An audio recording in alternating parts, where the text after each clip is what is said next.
And we're live. We're live. 59 in my prime. 5 o'clock on a hump day, baby. What else you gonna do? Humpy. Yeah, that was a harsh one, but we'll get better. We'll get better. Rain, how you doing on this hump day? I'm doing well, man. It's going good. How are you? Feeling good. You ready to talk all things Feeling sports? good, man. I'm ready. We got some big. Yoki. We yoked up, and we ain't even had a coffee today. We're just yoked up because we've got Tony Pill coming on at 5:05. Do you know how big? That's a big guest. He don't do interviews. He don't do them, and he's coming on the Curious Fijian. Secretive man, but he's got a lot of knowledge in the game, and that's what we love to see. But Tony Pill will be on at 5:05 p.m. So stay locked in. Joe Turner will be joining us from 5:30 p.m. to talk all things Muay Thai. Why you need to be focusing on the next one championship event. What are the big fights coming up? What are Leapfrog doing in the background? Because these boys be scheming. They're low key sleepers. Low key sleepers. So if you haven't got a subscription, head over to there. TV. And at 6:30 or between 6:15 and 6:30, Matt McCallum, the King of the North, will be joining us because he's fighting this Saturday, the King of the North. And that's hey, some are saying that's why Jordan Reynolds pulled out. Some are saying that's why. He heard we had the King of the North on, and he said, no mass. Now we got, and we're going to be talking all things combat sports as well. Is Ian Gary a cuck? That's what we need to dive into. Is Ian Gary a cuck? I didn't know his missus was like 40-something years old. I didn't know she's 40-something. Apparently she's like a wag, innit, or something. Yeah, she's looking. She don't look 40-something. Come on, she don't look 40-something. I can't lie. She looks good, man. She looks good. I'll change my name as well. No, he didn't. That's a lie. That's a lie. The name change. This is what I mean. This is why we need to dive into it, because half of it's true, half of it's a lie, and the big bits are lies. Did she write a book on how to be a wag? Yes. Is that big of a deal? Pretty mad. No, it's not pretty mad. You obviously know your woman, innit? She's got a book. Yeah, but I don't know. I just don't see it as that deep. Well, what is a wag? A wag is a person that goes for sports athletes or anyone. Yeah, I don't know what the actual and what they just live off of. They just live off the athlete. Yeah, they just live off the athlete. Yeah, but do you not think every athlete's missus lives off the athlete? Come on, he's minted. Yeah, well, your goal is to provide. But if she's jumping from man to man, then yeah, pretty mad. But I've got to rate it, innit? She's a Bundesliga, isn't it? So Bundesliga. Man's out here trying to get flipping killed tonight by his woman. Man's out here trying to get killed. I would have said it if you didn't say it. I would have. No one understands. They're not watching.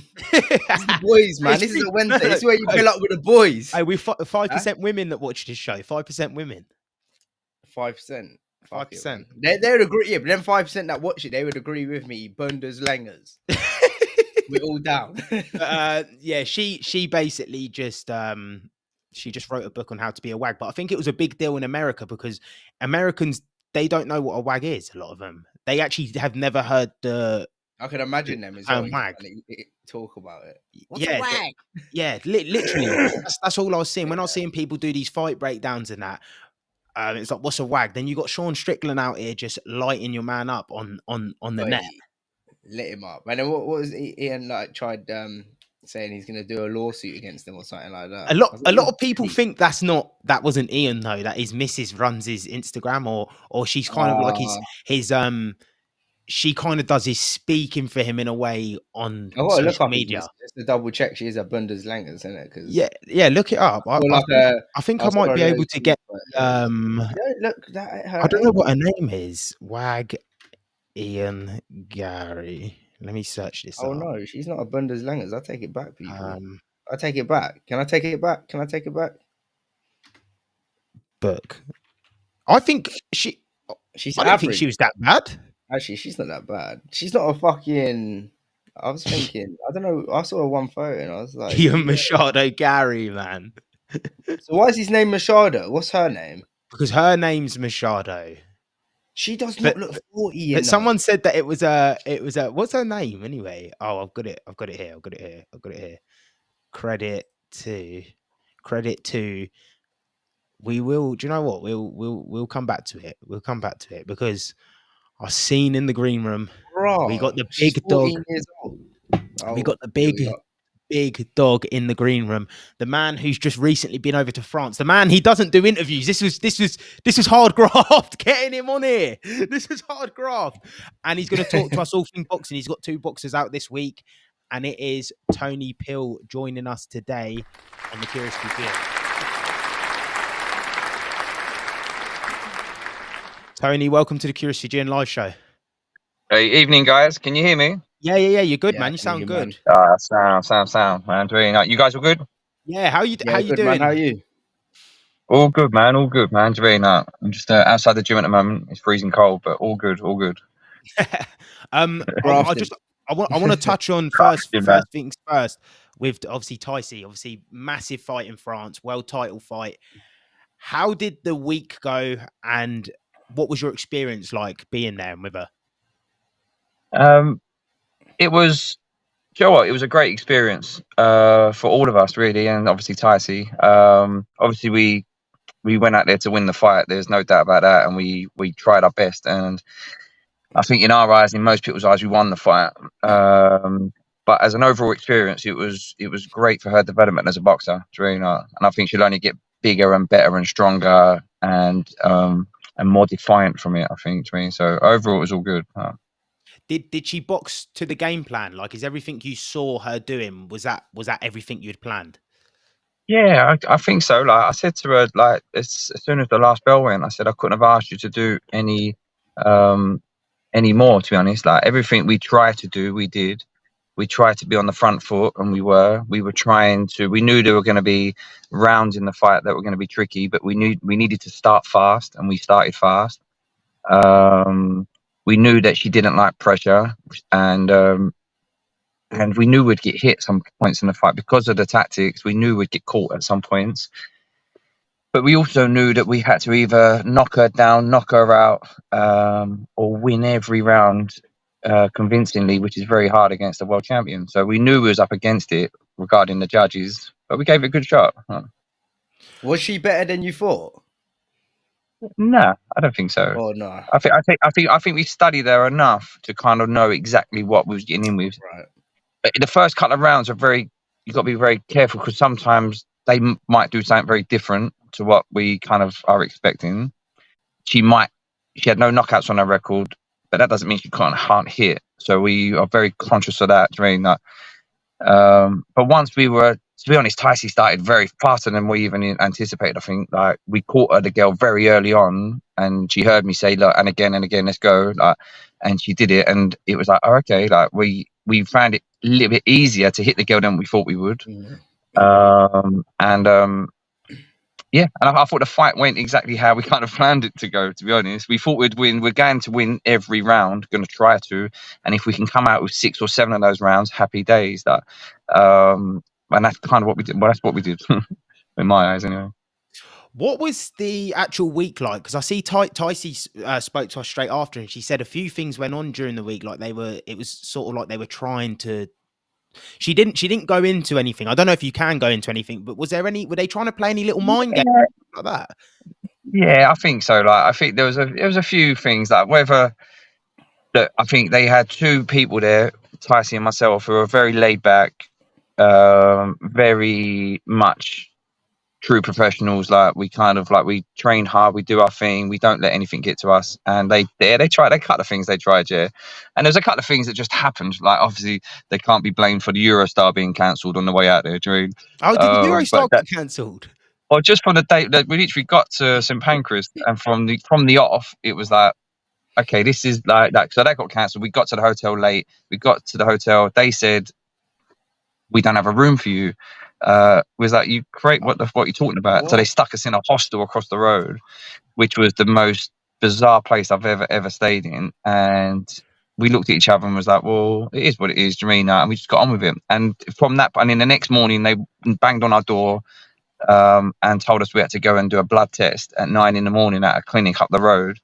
And I was like, that's bullshit, because we've done all our medicals. And they were like, nope, nope, nope, you have to do it. I was like, okay, fine. So we had to go and do that. And it just seemed like there was, and then the weigh-in was at 6 p.m., which is crazy. Professional boxing, it's like, you guys obviously a lot about making weight and whatnot, and making weight is tough. And normally the weigh-in's about 12 o'clock, 1 o'clock. To make it at 6 p.m. is like utterly crazy, like, but and then the scales were all off, but she came in really light, like literally like a kilo under, and we came in half a pound heavier, and it was like, well, hang on, the scales are a bit dodgy. And anyway, we know what, I didn't let it to me, I didn't let Tycee, she didn't get to her, and we got in there and did our thing anyway, with nothing changed. We boxed exactly how we planned to box, and it didn't affect us or nothing like that. So it was all good. It was all good in the end. The dirty French up to their old tricks, man. Yeah. The snail eaters trying to get one up. Any advantage, man. Yeah. But you know what was funny as well? At the weigh-in, when we was watching her fights, all her fights were in our hometown, like all of them. And we was watching the crowd, and we were going, it's very subdued. The crowd's really subdued, like. And if you watch a lot of French fights, they're very kind of polite. So they sit there very politely applauding and whatnot. I'm like, this isn't like London or the UK, do you know what I mean? Like, where it's like a football match and it's all on, do you know what I mean? So I said to her, look, when we go to the weigh-in, it was all very polite. Everyone was like, she gave us a gift at the weigh-in, right? And I said, listen, when we get on those scales and you go head to head, just walk up to her and tell her you're gonna fucking knock her out. And she didn't have to be asked twice. She went, no problem, and just went straight up to her. And I think that set the tone, because she looked at Tycee to say, oh shit, this girl's come to fight, really. And so I think that was a point where that girl realized, okay, this is on, like, so yeah, sort of like to try and unsettle her, because she's in her hometown. Well, she's very comfortable. Yeah, like, we're not there. Yeah, exactly. We're not there to make friends or to be polite or we'll shake hands, but we're there to do a job. We're there to have a fight, like, and I saw her face, and I think it worked, because every time I saw, I don't know if it was just me, but she seemed quite edgy, the girl, a little bit nervous, and in the first 3 rounds she looked shocked, a little bit shell shocked, because thought we were going to stop her at one point. We just got a miss, so I think it worked. But it was a great experience. Like, it was great, like I said, it's great for Tycee, do you mean? Like we took a risk in going out there. It's all rounds in the bank, experience in the bank. It's she knows she won the fight. She said, like, it's not like she's had fights previously, like with Nina Hughes, where we walked away going, yeah, that was a bit tight, that fight. She didn't perform too well. Well, she didn't perform at all, I don't think, that night. She showed grit and whatnot, but we walked away going, we need to develop. This fight, we didn't. We walked away going, yeah, world class. We proved tonight that we are at world level, and mentally, physically, do you mean that? She dealt with being the away fight again, going abroad. Tycee's world class, there's no question. And her time will come. So her stock didn't lower at all? No, not at all. I don't think so. I think, look, obviously we wanted to win, and if we would have won, we'd have been talking about unification fights next year. Really, not. So how comes this other woman's never left her country to fight? Like, all her fights have been in France or Douai. Well, there's a couple of things for that. It's a good question, because the first thing is she's heavily backed financially by which turned out to be the mayor of Douai and maybe some other sponsors and whatnot, because that show and all the defenses of that title cost a lot of money.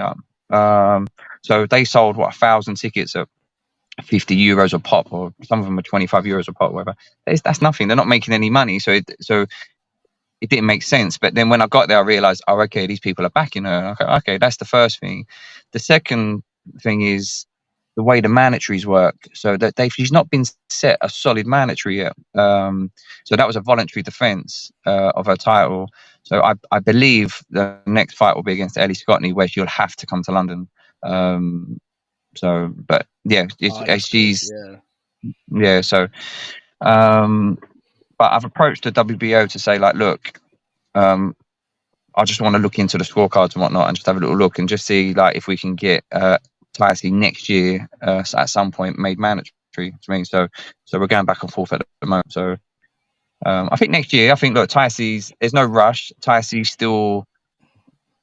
in a very good position. She's not a world champion, which would be obviously a better position, but she's a Commonwealth champion. So that means we're not looking and hunting around for an opportunity. We're defending our belt. So our next fight will be in March, and she will defend the Commonwealth title. So there's no rush for anything. So I'll get a defense in March, and I'll get another defense in May, and we're just kind of keep getting better and better and better. But it's inevitable. I've said to it, it's like, I've nailed on that you'll get another chance. It might not be against that girl, it might be against someone else, but you'll get another chance just because of the way the division is. So she's in a good place. She's in a really good place. Is Ellie Scotney someone you look at? Because obviously she's a world champion. She's from England as well. I Oh think yeah. similar ages to Ticey. So is that that's a good domestic fight that could be. Matchroom told me like literally the week before, go and win the fight, and that's the fight that'll be made. Like, because that's a great fight. They've boxed each other before in the amateurs, and we've sparred many times, and yeah, it's a great fight. Really nice. That's a great fight. But we wanted to fight her before this fight, but it don't make sense for Ellie to fight us at the moment because she's looking to fight obviously the other world champions. So going to win that belt, if we would have won it, obviously it would have made financial sense. It would have made sense for her. It just would have ticked all the boxes. Matchroom would have loved it because it was two UK based girls fighting in a unification fight. It was perfect, to be honest. But it is what it is. That's life sometimes, isn't it? Really? So it wasn't meant to be. Do you mean? But there's a Mexican girl who's got the WBC title. So before this fight, I was negotiating with them and talking to them about making a fight. So Matchroom put a bid into them to bring that girl here, and they were asking for stupid money. Then they made us an offer to go to Mexico again. I was just laughed at that. But if we can get that girl out of Mexico, I'm never going to Mexico to fight a Mexican. Do you mean? But we could. I don't know. We could play around with that again and see. Do you mean? It's going back to that mandatories. You asked about why is that girl been in Due all the time? Well, it's because the mandatories ain't been set. So if we as a manager, you put pressure on the governing bodies to say no, set the mandatory. Let's try and push a mandatory, because then if a mandatory, if that person in Mexico or in Due or wherever it is isn't offering enough money, then it goes to purse bids. And if you've got a promoter behind you, then that's what it is, really. So yeah, because I didn't realize she was signed by Lee Eaton and that management company. Yeah, it's a bit confusing because there's a few of them involved. There's like a French team, which is like a boxing club, Due boxing club, and they kind of look after. And then Lee's kind of like, so Lee's involved with everybody. Lee's involved with everyone. So it seems like every fight I try and make, Lee pops up somewhere. Do you mean? So yeah, I'm sure I've seen Nina Hughes on there as well. He's involved with Nina Hughes as well. Yeah, he's involved with Nina Hughes. He's got a lot of foreign fighters. He's got loads of fighters, to be honest. He's a good guy. He's cool, actually. But he's definitely a doer. He manages to get stuff done. Do you mean? So it's good to know. How impressed are you with Ticey's overall growth from when she come to you to all the way till now in that short space of time? Yeah, she's had to. I'm massively impressed but that's she's had to kind of. Yeah, so the female division, obviously, everyone goes, it's good because they get to move very, very quickly. But that's also a little bit of, well, it's not a little bit, it's a lot of pressure on the girl as well, like, because you go, well, she's had to go from novice pro to like world title contender in the space of 2 years. Now, in the gym, that's all right doing that, physically getting them in that position, but they've got to be physically capable to do it. So there's a lot of pressure. So she dealt with it well, right? So she's listens, she puts everything into place. Like she's solid, man. Really nice. She's solid. She's come so far, like physically. Like obviously, you guys know Reese, S&C coach, and physically, she's so fucking strong. It's unreal, like Drina. And she never used to be. And technically, she listens, man. Really, like, we make a good team. So, and we proved it last week. Really, like she can hang at the top level. Whereas a boy, it has to take about 5 years. It takes from like maybe their first fight to if they get to world level. Do you mean they got a lot of time to develop and get better and stronger and fitter and become a solid pro? Do you mean that comes over time? She's had to do it so quickly. Do you mean? So no, she's solid. No. So it also kind of comes with its downfalls where you can get pushed quick, but then you can't learn the Yeah. experience as well. So it's Well, exactly that. So like you got like we got many girls who come down to spar with us and all that, and I'm saying to them, look, you can be in a position to fight for this title soon, and they look at me and go like, what? And they've only had 3 fights, and they're like, a panic sets into them. They're like, fuck. Like, and I'm like, well, yeah, because what happens is there's not many girls out there, so who else are you going to fight? So you can't there's literally no other girls to fight. So they have to be they have to move very quickly. Like I mean, like in the gym, I mean, like they have to kind of think really, really like every spar, every kind of training camp is set towards becoming a 10 or 10 round fighter. Do you mean? So, so Tyson, if you notice from day one, I never had her in a 4 rounder. So I said, I don't see the point because we're going to have to, I knew that in about 5 fights, 6 fights, you're going to be in a 10 rounder.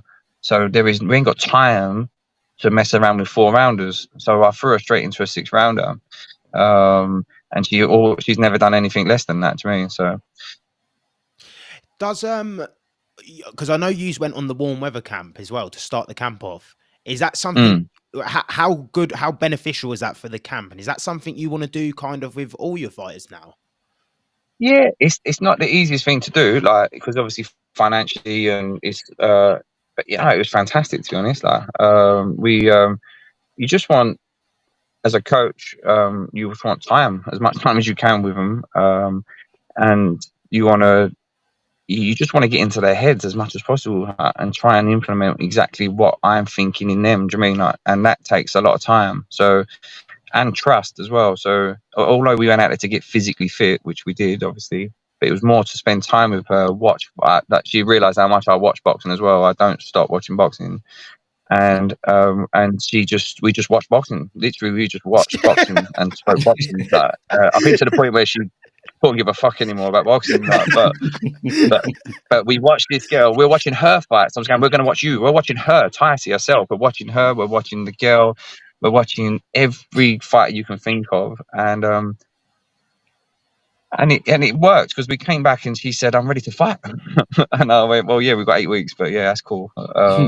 But it's a good thing, of course it is. Yeah, it's a good thing. It's more about the time. It's more about the time spent with the boxer rather than anything else. Obviously, you got 2 big uns coming up this week. Frankie and Jordan are both on the same card. How has camps been for them, and what's the whole process of that been like? Yeah, now we're talking like a different kettle of fish now. We got Jordan Reynolds and Frank Story. Okay, that's been good. It's been good. Frankie, first of all, is Frankie's an absolute diamond. I mean, he's like a clone of Tyson, really. He's really but a male version. He trains hard, listens. You couldn't ask for a better boxer, to be honest. As in an athlete, that's been good. He's got a tough fight. He's fighting a boy called Daryl Tafuma, I think his name is. And it's a dodgy fight, but it's a fight that I wanted it. It's a test. Like Frankie's next fight will be for a title, and that's near enough, all like kind of done. Like Jermaine, and it could have been this fight, but I said to Frankie, look, I just want one more fight. His last fight was meant to be a bit of a test, and he blasted the guy out in 2 rounds. So, which was great, but it was like I'm in the corner going, "Oh, yeah, that's great, Frank." But fuck, that weren't really the objective. The objective was to get some rounds in and that. But anyhow, so this kid's going to give us rounds. There's no doubt about that. He's tough as fuck, this kid, and he's beat a couple of prospects. He's beat an old gym mate of ours. I think it was last year. He's coming. Do you mean? So it's a proper fight. This is Frankie's first proper fight. Do you mean? So. On his record, it don't suggest it, but trust me, they're coming. But he's ready. I can see it. I had him today in the gym, and he's freaking fired up. He's ready to have a fight. Train. So he's all good. And Jordan's mate, yeah, and Jordan, man. Jordan's one of the most talented boys I've ever had, but he's a lunatic. No, that kid is. He's probably. Well, first of all, Jordan is maybe like he's so talented, it's unreal, to be honest. Like he does stuff to kids in the gym where I think, fuck, like you are really, really good. Do you mean? And he's strong, fast. He's a little bit unorthodox. He's a bit of a weird style, but he's vicious and he's as game as fuck. Like he's game. Like Jordan could have the potential of going beyond British level. He definitely can fight for a British title. There's no question of that. I think even Frankie could as well. Right?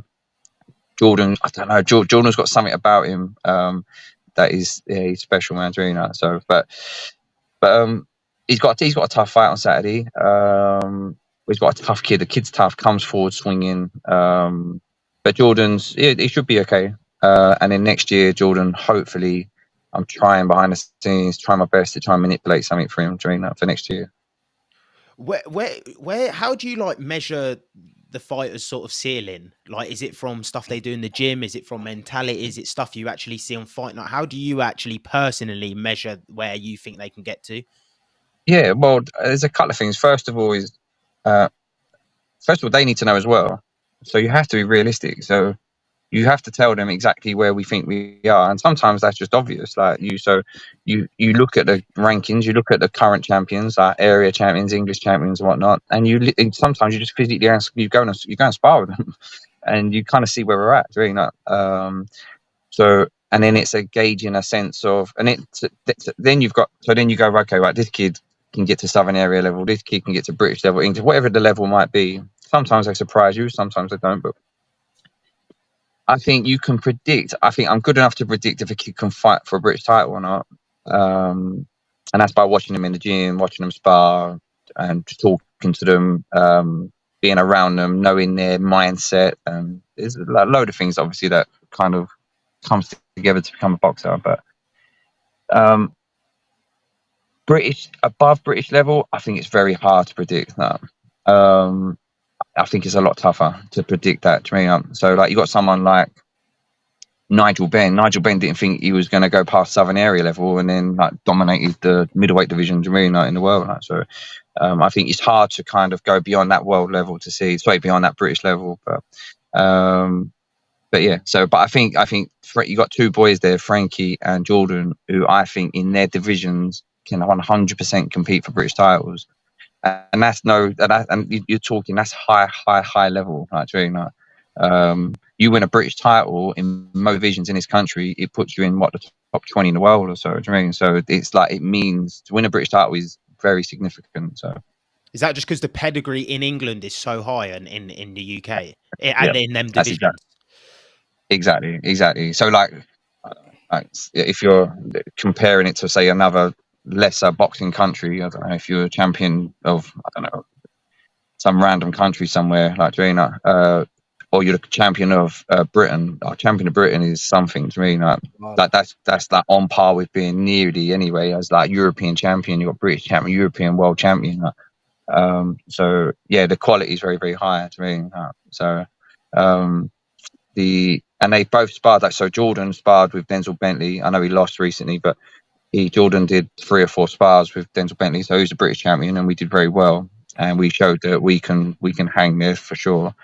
And Frankie went and sparred with Liam Davis a few months back, and again showed he can hang there as well. So we know we're not far off. Do you mean we're about it's about both of them about 18 months off of that, but they're not far off. Right? And Liam Davis is a big boy, man. Yeah, he's big. Yeah, I ain't going near him. Big boy. You wait for that guy to get out of the division, man, and move up to the next weight, man, because he's a big boy at that weight. Mate, when we walked in the gym, so we went out to Birmingham to spar with him, and I walked in the gym and I thought, that must be his brother, because that looks like him, but he's my height, and he's fighting at super bantamweight, and I thought, fuck, that can't be him. And Frankie looked like a kid next to him, and I thought, oh shit, he's massive, and he was fucking huge, man. But he's very good. He's not just big, he's good. He can punch. He's got long fucking limbs. I think he can go on to world level. I think he's kind of he's just gone straight through the British level, like easy. Like, he's kind of just knocking guys out. I think he will.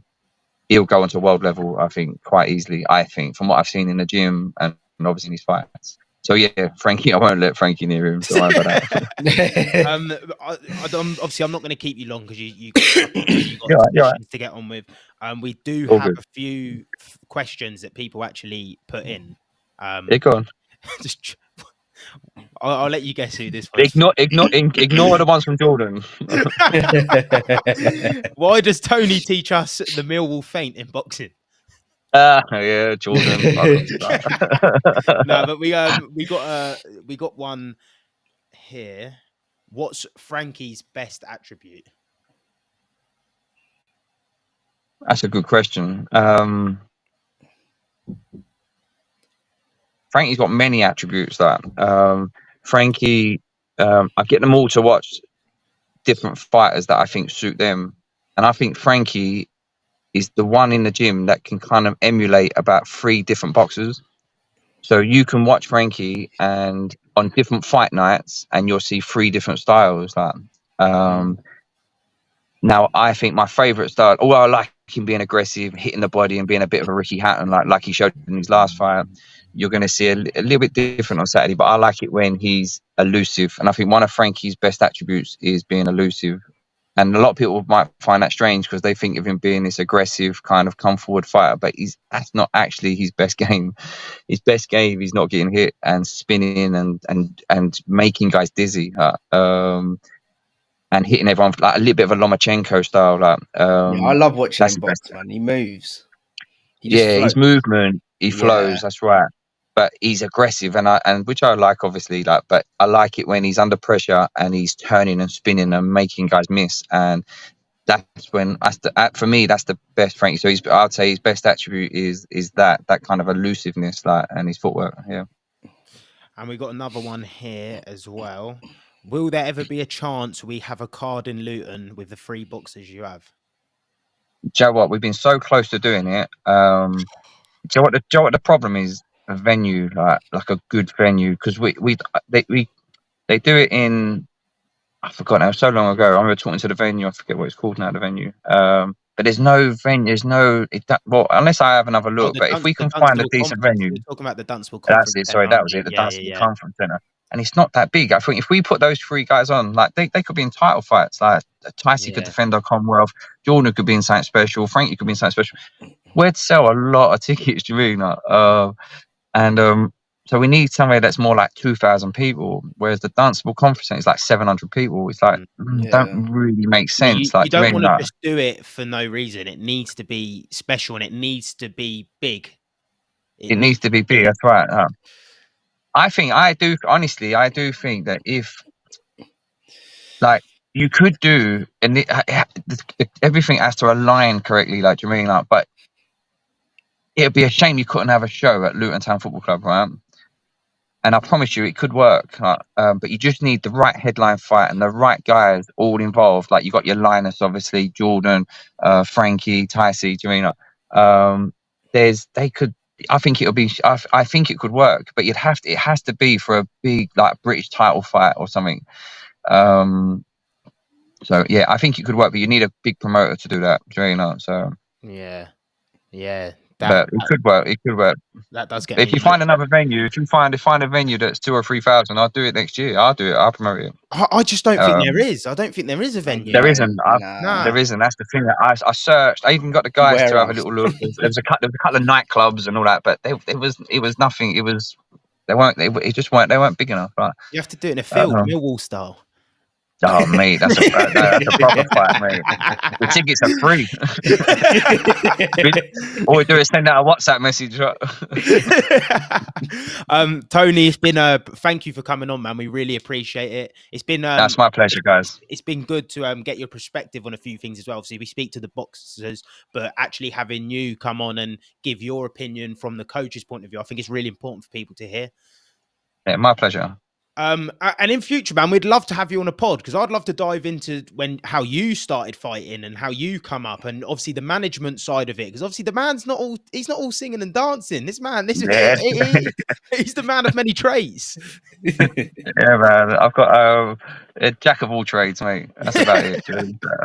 But no, it'll be my pleasure. I'll do it. We'll do it. I promise you. We'll do it in the new year, right? Yeah, no, that's wicked, man. Like I said, I appreciate you coming on. Enjoy the rest of your evening and good luck on Saturday. Sound, guys. Sound, guys. I'll see you Saturday. I'll see you guys Saturday. Yeah, we'll be down there. Wicked, man. I'll see you guys Saturday. Yeah. All right. See you later. Take care, boys. See you later, man.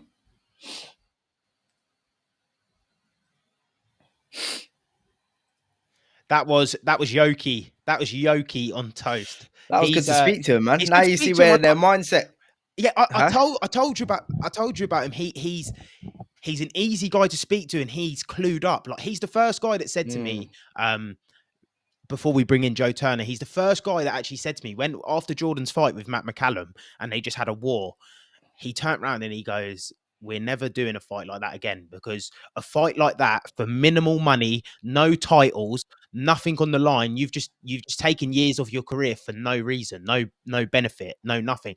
A person who might think differently, because in the Muay Thai world, all they do is take years off each other's lives and they get down and dirty for not very much."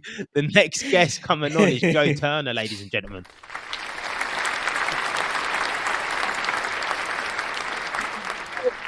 Oh, man. How's it going, brother? Who's brain cells? What? Hey guys, you alright? Yeah, good, man. Oh, Obviously, we mate. haven't spoken to you since a couple of weeks ago. Obviously, your last fight, you actually announced that you're retiring. What's life like as a retired fighter? I look at my big belly every morning in the mirror, You old man. and it feels so good. It does. It generally does. I don't have the anxiety of, oh, when's the next one? When's the next one?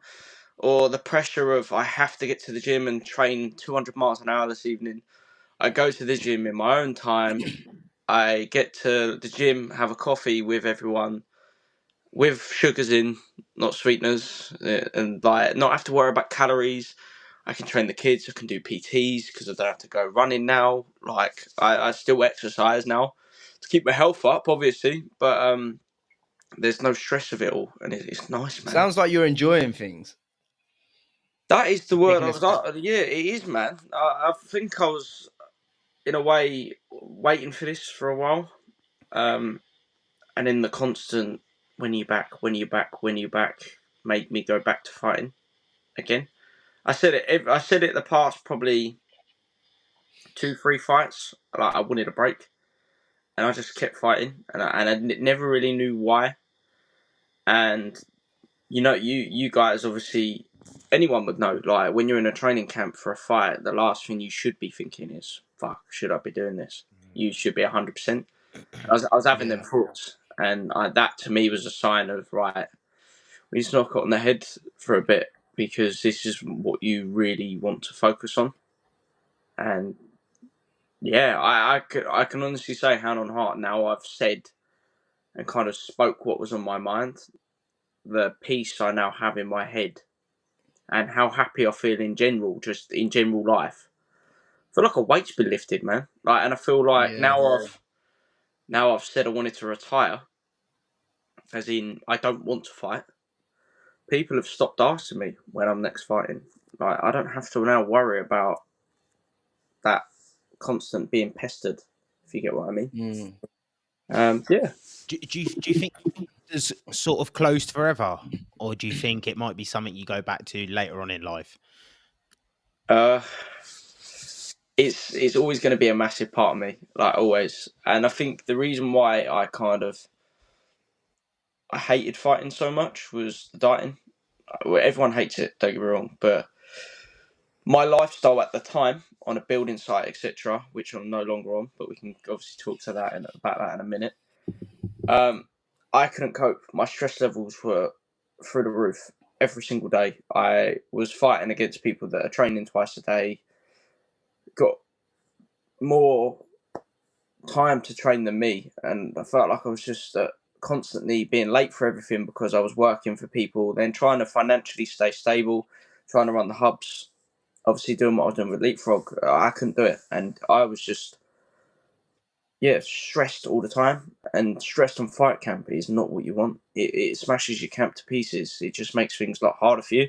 And then being stressed whilst trying to strip 10 kilos off your body over 9 weeks, it's just a recipe for just mental harm. Mental stress, man. You do a lot though with the Muay Thai hub and stuff like this as well. You're an active person, man. Very active person. It's just I would never ever have it any other way, ever. Like, I'm so happy with what I've done, what I've accomplished so far. I've only had them for like a year and a half, and like even to think that like where they are now to what stage they're at, it's mental. Like literally mad to think how I've managed to kind of do it. And admittedly, at the start, I had a little bit of help from a good friend of mine, Luke, but I've pretty much done it all by myself. And all off an iPhone. People get shocked when I say that. I've done everything off an iPhone. I haven't used any fancy cameras or anything like that. I've got an iPhone 14, and that's what I've done. I started on an iPhone X, which compared to standard camera qualities nowadays, it's not great. But I think the content I was posting was something people actually interacted with as such, if you get what I mean. Do you think it's been important for you to have specific pages for the specific content? Like I see you've got the boxing hub, you've got the Yes. the K1 hub. Yeah, definitely. Big part of the growth, do you think? And Yeah, why as well? Yeah, you guys would probably relate to this. There's different fan bases. Obviously, you guys might favour. I know you guys are big boxing fans. You or MMA fans, etc. And I know you're now Muay Thai fans. Obviously, it's great, but Taekwondo is not really your guys' cup of tea. If I started uploading Taekwondo on a page which you're expecting to see Muay Thai on, it kind of just makes you go, oh, more Taekwondo, and it makes you more unlikely to follow in my eyes. This is just my complete opinion, but I think the fact that I've got separate pages now, it's enabled me to kind of explore the boxing world a bit, because I've met so many people through boxing now. Like I've solely kind of almost got my page to just complete boxers, and then I'm hopefully getting the kickboxing one soon to just complete kickboxers, the MMA to complete MMA fighters. It's still a little bit of a mix at the moment, but I'm aiming to eventually get it to the point where it's all divided, and I can tailor for each fan base. But every now and then, because of the collaboration feature, if I've got something on there where it kind of relates to all fighting as such, or any of the clothing, I can collab it all, which then links all 4 pages together. And an MMA fan who also likes boxing goes, "Oh, they've got a boxing page. I'm going to follow that." It's like when the that's good. it's like when the Power Rangers all come together and power up, man. They make that big motherfucker, the unstoppable one. They make the big hub. That's what it's called. They make the porn hub. You got all pages come together and make the porn hub. Yeah, you've got the hubs, and then when they collab together, they're the hub.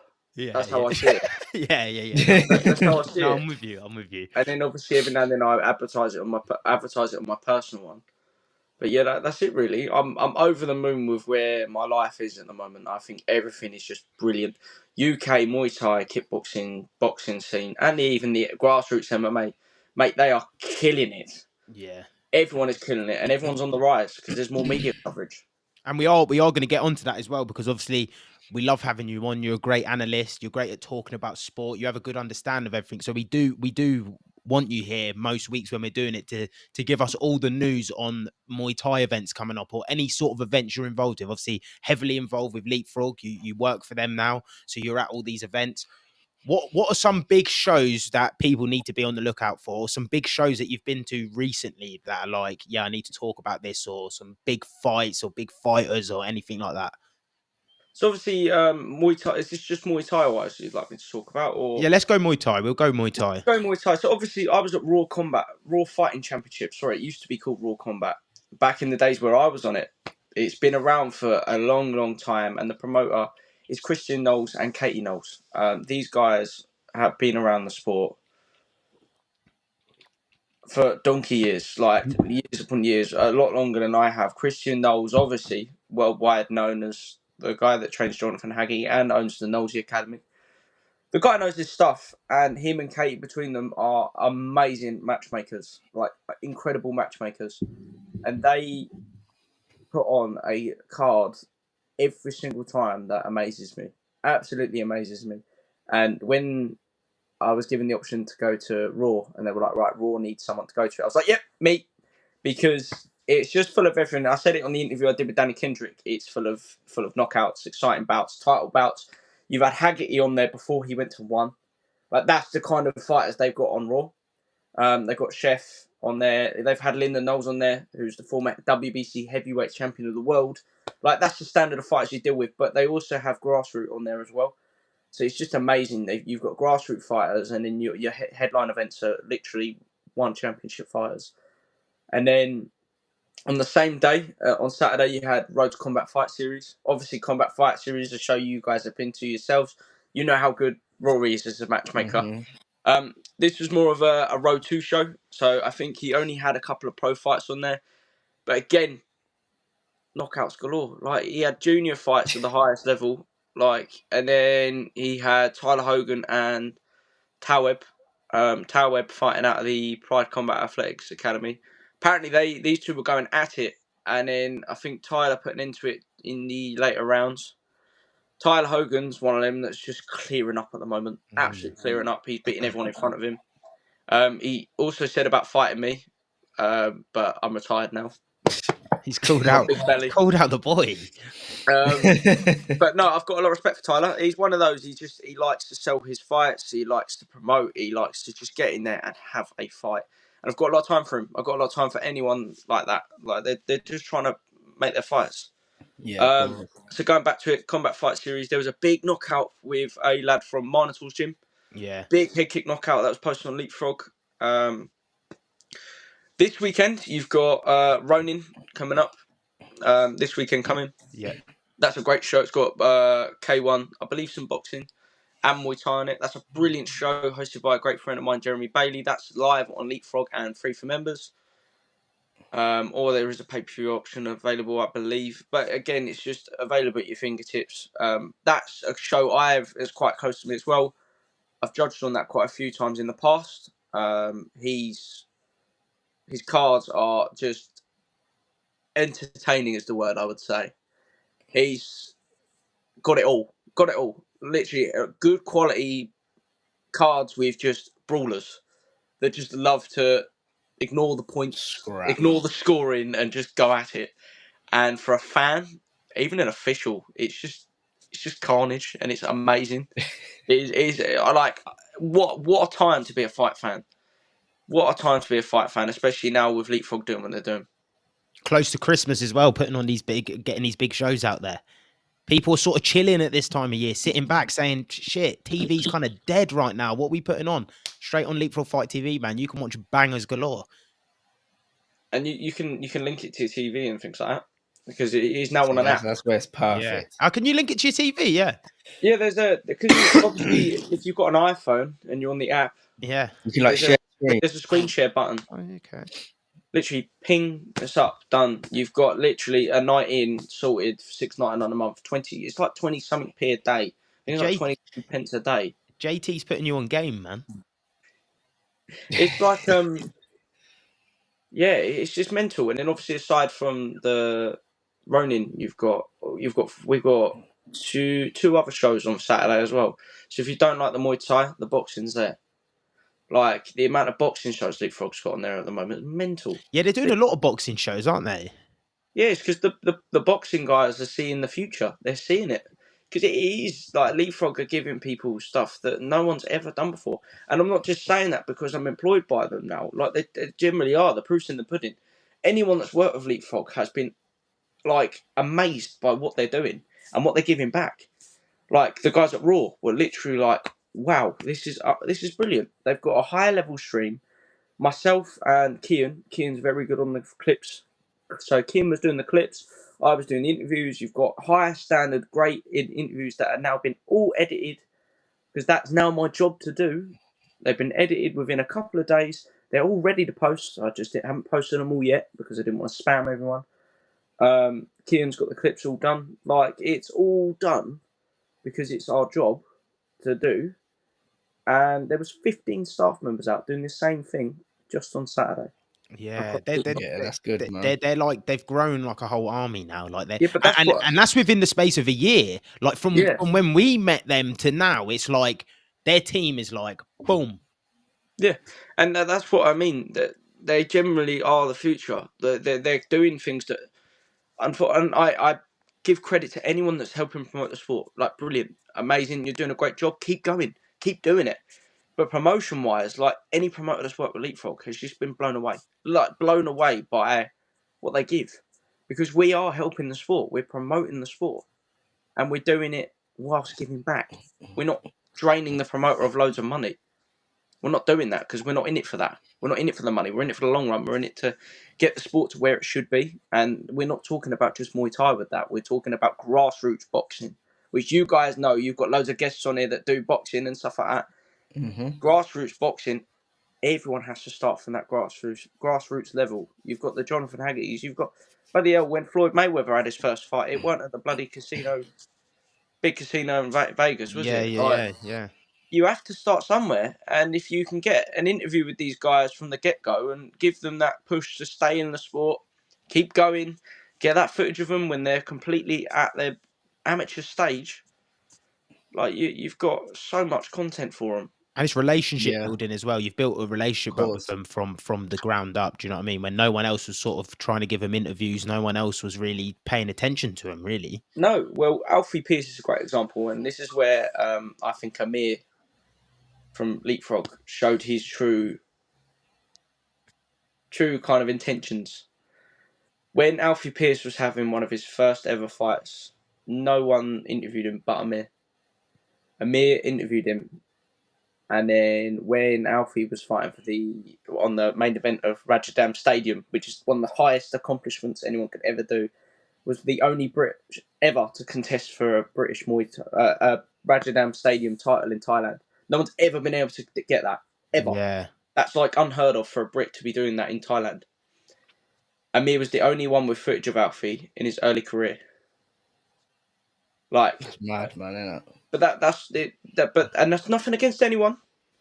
I'm just saying what Leapfrog is doing. We care They got the about love. That's why. we care about Yeah. absolutely everyone. I do not care if you've had 20 fights or 2. You are getting an interview.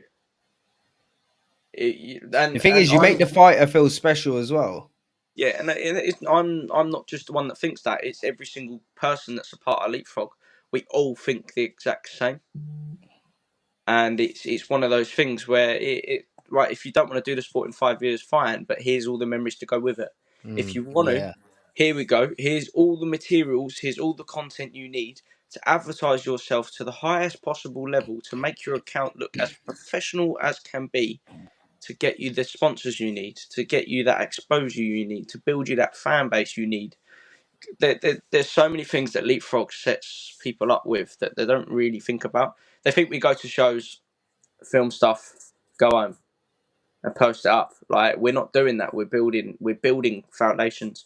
We're literally building a platform for fighters to grow on. Like, literally for fighters. I see. They done a recent post as well. Obviously, getting people to vote in for like fighter of the year, coach of the year. Who do you actually think's been a fighter of the year for you? You don't have to name just one. Who's sort of like maybe a top 3 that you think have really performed this year in Muay Thai? So I commented on nearly all of them, saying this is just too hard to choose from, because what do you when you look for a fighter, what do you look for? Do you base it on just accomplishments? Do you base it on whether they're juggling 3 jobs? Do you base it on whether they've got a family of 8 and still manage to find time to fight and support their family? Do you base it on whether they're a coach? Do you base it on whether they've come back after a 7-fight losing streak? That isn't aiming at anyone if I've accidentally... Put you in a category. Yeah, no, that was just a random Categorized example in us. my head, sorry. Yeah, that's the thing, when you look for a fighter, what do you look for? Do you look for the accomplishments? Because accomplishments wise, you've got brackets like, when you think of UK fighters, you've got brackets like Haggerty knocking out Nongo. Or it could be a junior that's been bullied at school and managed to have his first fight and win. Yeah. To me, them accomplishments are still huge, but they're completely different accomplishments. So who's the bigger fighter? It all depends on how you see it. In my eyes, that's how I think. Yeah. But obviously, I know there are other people like accomplishments and stuff like that people base it on accomplishments, and rightly so.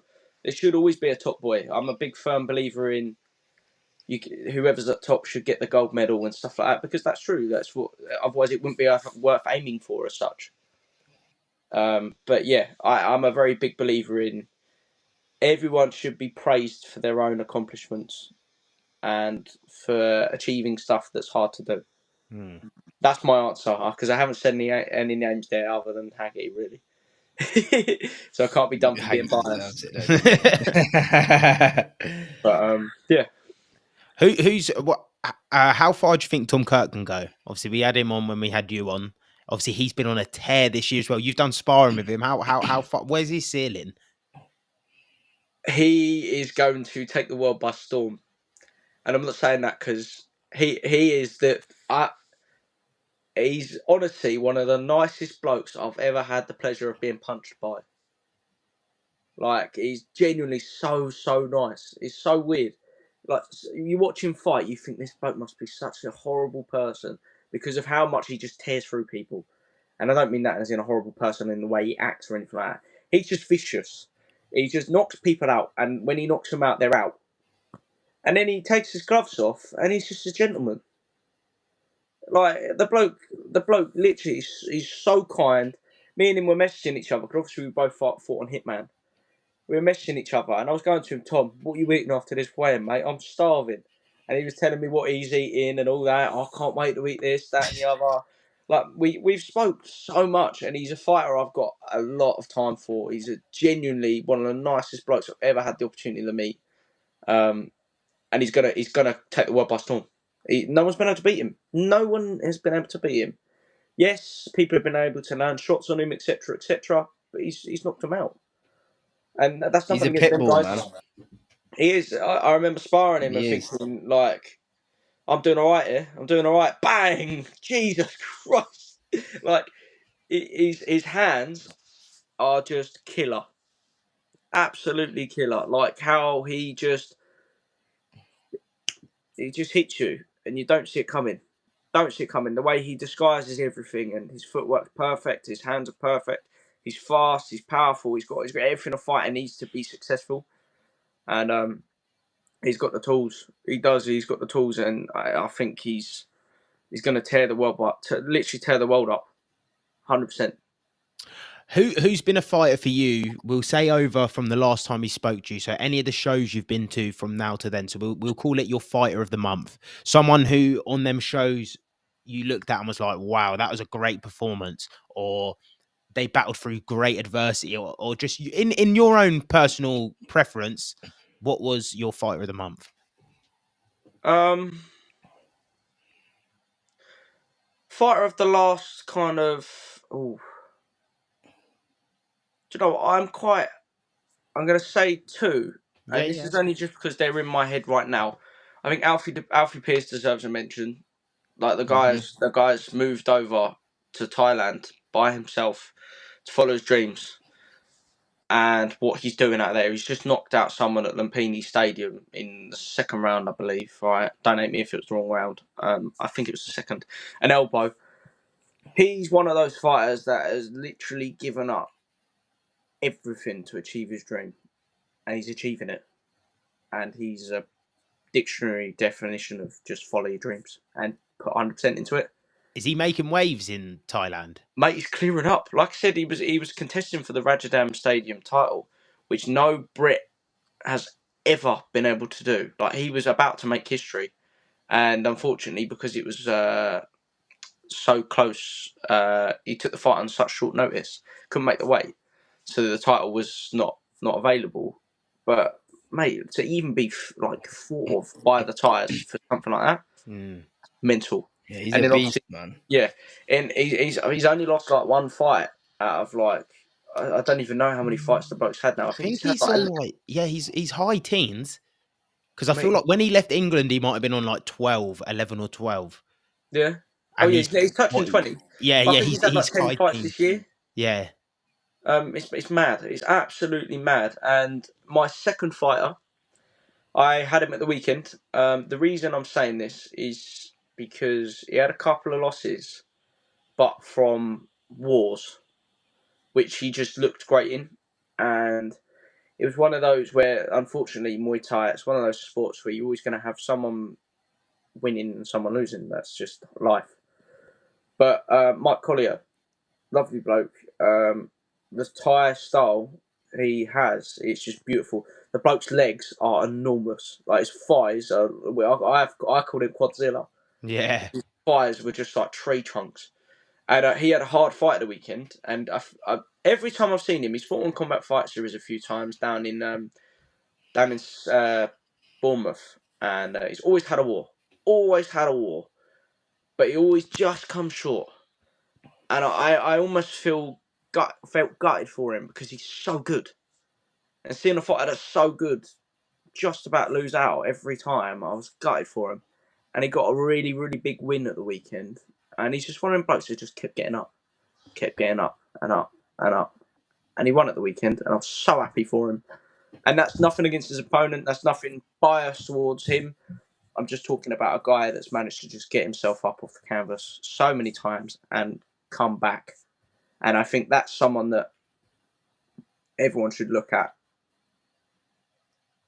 for that specific type of accomplishment as well. Yeah. Because Thai boxing is very based upon heart. And the Thais love anyone that can kind of take a big dig and carry on going and stuff like that. Like heart's a big thing for the Thais. Brutality. Yeah, taking the pain, and pushing through it, and not quitting. And he's one of them blokes that just didn't refuse to kind of pack in, and he just got the win at the weekend, and I was really chuffed for him. And then obviously, Mark. You said it was Mark Collier.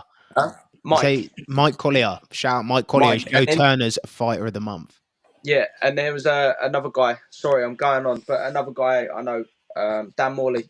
Again, couple of wins, just about coming short, getting caught, or anything like that. He's just had a harsh couple of wins, and nice blokes who I see grinding day in and day out, like they're devoted everything.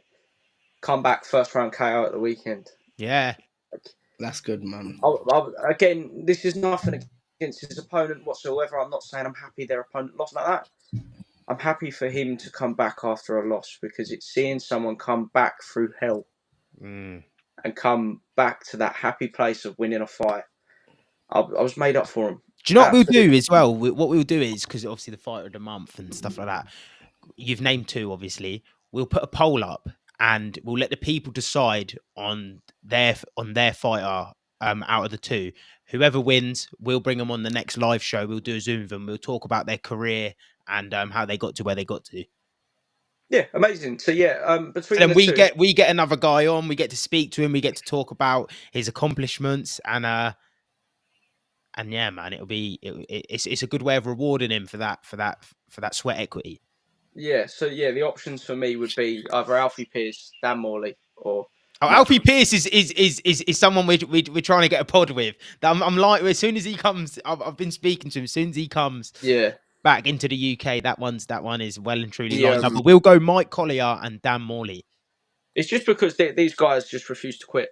Yeah, they refuse to quit, and I admire that massively. You can't fault someone for doing that, and that's someone that I think kids should look up to. Yeah, for doing stuff like that, massively. They're people you'll go to the trenches with. Exactly. They're never in a boring fight either. They're fan favourites. I did actually. We do actually have some questions here for you as well, from people. Dream Muay Thai matchups you want to see? It's got to be Haggerty and Nico, isn't it? It's got to be. If Nico does Nongo, it's got to happen. It's got to happen. Please happen, please. Because if every fight fan across, it's not even just the UK. I think worldwide people would want to see that. Because I know we spoke about this obviously the last time I was on it. Haggerty's just enough said. Haggerty. That's all I need to say. Haggerty. But Nico is massive. He's fit. He's got a great camp behind him that know Haggerty. And Nico is just clever. So it would be a battle. And it would definitely be a battle that I think One Championship should look at. Who would you pick though to win? Like off of skill, fundamental? I don't know. I can't call it because I don't want to. In all honesty, you guys could crucify me if I put an opinion up. I'm not going to pick a winner because they both are unbelievably talented athletes. But I think I've always been one of those that I almost got offended when someone said the word talented, because these guys again grind day in and day out. They aren't talented; they're hard workers. They work for what they have. They do. They really do. And Nico and Jonathan Haggerty are prime examples of someone that have just grinded day in and day out to get what they've got. They haven't just been handed anything. They've gone out and got it. So again, people that kids should look up to, like Haggerty and Nico, like wow. We'll poll that. We'll poll that one as well and see Yeah. which one. Because What I the think people think, man. I think that'd be a interesting poll. That one. People in the comments, there's a few people watching. Comment down below. Who do you actually think will win out of Nico Carrillo and John Haggerty? Obviously, hopefully Carrillo beats Nongo, and then that fight's kind of they're going to have to be made. That fight makes sense. Yeah, that fight makes sense. You know they're making that. 100%. They'd be stupid not to.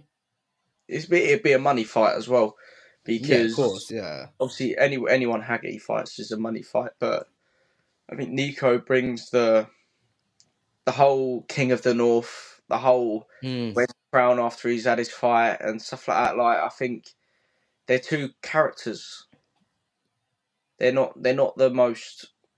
They're guys that they show how they feel as such when they win. Like Haggerty running about in the confetti. He'll happily. Like, I've seen him comment on people that have called him out before, going like, "You will get knocked out," like just flat. You will get knocked out. Like he's a man that just is almost just like, "Come on in, son. Like, let's do it." Yeah. And I admire him. Like, he's one of those that's, again, just branded himself amazingly, absolutely amazingly. And not only this is another thing as well. I'm not quite sure if I'm going over my time limit. No, you're good. You're good. You're good. These guys on their social media accounts, unbelievable. They're posting regularly. They're putting good quality pad work videos up. They're showing what they're doing in training. They're doing interviews with everyone. They're begging people, like, not almost begging people, but they're begging people to kind of be. They're almost not begging. That's the wrong word. They're forcing people to look at their Instagrams because they're everywhere. And that's what I've been trying to say to fighters, and that's always been my aim on the hubs, is to teach people how to, by using a phone, you can make your pages look amazing, build a fan base, get yourself some sponsors, and it all goes from there. And these sell guys, yourself. Sell yourself. I was saying yesterday, as a fighter, you are a brand that needs selling. If the brand is worthless, it's not going to sell. And that's not like I'm not saying anyone's worthless. No, please don't think that. I'm saying the more valued you are, the more likely it's going to sell. That's simple as. Yeah. And that's Joe Turner's getting cancelled after today. Oh no. We did actually have a comment from Roberto as well. He said Scotland versus England at the O2/Wembley. I can't see it happening.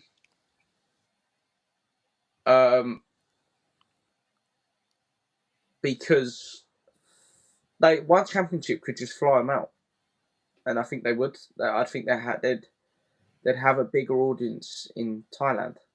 I think they would, because we all know, we'd all watch that, wouldn't we? Like, we'd still all watch that. And I think the majority. Well, I'd be interested to know where the majority of one's audience is, because I think it is Thailand, not Asia, sorry. And I think it is now starting to branch out into America and stuff like that. I don't think if it was on one, they would do it in London. Yes, they'd have a lot of people there, but I think to have a whole card below it and stuff like that, and then to obviously fill the venue out as such, I don't really think that they'd have the same numbers. I'd like to think they'd have the same numbers. I'd hope to. But it's a tall ask for no, like they're gonna want some sort of like it's a One big division, it's a big investment for the thought of you might only sell half the stadium. Like it's untested. It's untested land. Do you know what I mean? It's yeah, untested waters for them to just go and do it in O2 or Wembley Arena or something like that. yeah. So they're only obviously they've had Row 2 ones in the UK, obviously with MTGP and now Hitman, which is great, absolutely amazing. But they've only been in the Indigo, which is not as big as the actual arena as such. Yeah. So it's has the UK got the, and I fully hope it does. I fully hope it does. So please don't cancel me for this, everyone. Has the UK got the capacity for it? Let's hope so. Because I would love it. Imagine being sat live with a one championship show in your own nation. That'd be incredible. Yeah, that would be pretty mad. UFC still don't do a lot of fights here though, and then you'd say their support here is quite big. What they do, one a year, Yeah, but even then, I'd two a still be year. quite interested to know where one UFC's audience is. I know it's quite big in Yeah, America. yeah, UFC is that's what I mean. yeah, UFC's obviously mainly America, but it's getting global. Yeah, oh, definitely. I think UFC's definitely up there. I was going to say How something else. long's one been going for? I don't even know, you know. They've not been going that long, have they? No, it's only really come to everyone's attention probably the past 3-4 years. 3 years. Yeah. Yeah. That's what I mean. There's still like a lot of uncharted territory for them to sort of maneuver Build through. on. Yeah, to build on. Like you said, it's still early days for them, isn't it? And that is a mega fight, and it probably won't be like that's a sort of fight where that ain't gonna be one and done. You're talking that could be a potential trilogy fight. Like we're talking. So they might do 2 in Thailand and bring one over to the UK. You never know, man. Yeah, Maybe like you said though, it'd be nice to be in the UK because they're UK fighters. it would sell out. It'd be. Well, I it'd be a hope good it would. thing. I hope it would. It would sell out in some sort of format, whether that would be on a pay-per-view. Wait, we couldn't really sell out a pay-per-view, but you get what I mean. The numbers would be incredible on a pay-per-view, or it would sell out a venue. Yeah. I hope it would. I genuinely hope it would, because I know Haggerty would. If Haggerty did ever have a fight in the UK, again, you think about how many people would want to be in that venue. It's because of how exciting he is as a fighter. And then how exciting Nico as a fighter. I'm lucky enough that before Nico and before Haggerty went to one, I'm lucky enough to have watched them live. I know what it's like when them guys fight. It's one of those fights where you cannot blink with them guys. You can't. One, you're lucky enough you've got all the replays, etc., etc. But just being there in person and hearing Nico or Haggerty hit someone is just... It's mad, Naughty. mad. And these are just guys that started out with just hard work. Hard work. There was no talent. Well, there might have been talent, obviously, but I'm not saying that. I'm saying these guys Hard graft. work and passion. These guys graft, man, and they dedicate everything. Nico's nuts as well, man. He gets in the ice baths in Scotland in the winter and stuff like that. It's nuts. Hard boiled, man. But he ain't. Yeah, it'd be a good fight, man. If you sold it to me, I'm ready for it, man. We actually got the real King of the North coming on in the next 15 minutes, Matt McCallum. So people stay locked in for that one. Joe, is there anything we haven't touched on? Anything major that we gloss over? Or what are you guys liking about the Muay Thai scene at the moment, and what do you think will grow it? I like how exciting it is in person. I think it's very exciting in person. I think the only issue is, from my perspective, as someone who doesn't know a lot about it, I think it can be very confusing when you're watching. I feel like they do way too many fights on a card. I feel like it, because normally we're talking 25 fights from top to bottom, right? 20 maybe minimum. I feel like for the average person, 10 to 12 is like enough. Maybe 10 to 12 is too high. When you see traditional boxing cards and MMA cards, it's like 10 fights. But I understand why they do it. Because of ticket sales, they want to get the kids out. It's very traditional. There's a lot of tradition behind it. But I feel like from like my point of view, and I still don't understand who's who in terms of, you know, you sort of see everyone sort of won some sort of world title or this title or that title, or they're Yeah, the that's what world, I don't or they're the understand. area Yeah. champion here or there. It's confusing to know who is the creme de la creme, because then you got one championship. But Dan McGowan said to me, he was like, look, you got to realize one championship is still not really traditional Muay Thai either. Some people don't want to go to one championship because the smaller gloves, but they're brilliant Muay Thai fighters. So who is the creme de la creme? Like I don't know. Like, whereas in the UFC, I know Kamara Usman or Gilbert Burns or Darren Till or whoever, if they win the UFC title, they are the best MMA fight in the world, hands down. Yeah. Whereas So, in Muay Thai, I don't know. You've got your purists, and then you've got your 4-ounce fighters. Yeah, they're two different fighters. That's what I mean. So, like whoever's winning the championships in one, they might not even be the best Muay Thai fighter in the world. They might just be the best fighter in 4-ounce gloves. Yeah, exactly. Yeah, because them gloves, them gloves make a big difference. Massively. Been there and done it. They hurt. Yeah, you did do a 4-ounce fight, didn't you? Yeah, Damn. you did. They hurt. They hurt indeed. So that is just my personal opinion on Rain, what confuses me. I'd say the same as him, but I actually don't mind watching it. I've watched a couple one championship fights and that. But again, I feel like it gets to a point where there's so many fights. And maybe because I'm not a fanatic, it sometimes it's like long-winded. But again, I feel like that's just you're learning the sport. But then when you go watch it, there's just so many fights in it. It's such a big day. But then I suppose if you're coming to watch a certain person, it's not really that big of a day, is it, realistically? No. It just depends how you look at it. I would like to understand in the UK who's the right person to be watching it for, who's in this league, who's the top guy there. Other than obviously, I know one championship's its own thing.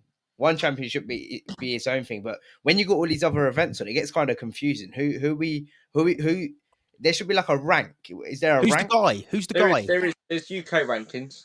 You've obviously got the WBC rankings as well, but all the WBC rankings are pure Muay Thai. So no one's there's not actually a rank in the UK, is there? Like this there is. You've got the Thai fighter rankings, which is done on weight and stuff like that. But I'm not quite sure if they assess it on. I think you have to fight in the UK, or you have to lose domestically. I'm not quite sure how that actually works. But my answer to the question about my response to it about long cards is obviously being friends with promoters myself. Someone's got to pay for it. That's simple as. No, yeah, that makes sense. But I feel like if you were to get it really popping, I don't think you can have that many fights. No, I think that's the issue. I think the issue. Like same thing. Like Joe's just touched on there. He said someone has to pay for it. Boxing's heavily funded. MMA's heavily funded. Yeah. So these people can afford to lose a bit of money. Muay Thai is still we're talking. It's still at it's here. It's at the lowest level at the minute in the UK. So in the next 10 years, there could be a big player who's like, do you know what? I love Muay Thai. I'm now a billionaire, and I just want to fund Muay Thai and get it to that level. And that could happen because that's what happens in MMA. Like the UFC was funded by the Fertitas who owned hotels, like a passion, like kind of like a passion project. And they blew it up. What do you think? How's the growth like since you've been in the sport? How much has it grown? Oh my god! Here, you're gonna get me in trouble asking me that question. Exposure-wise, yes. It's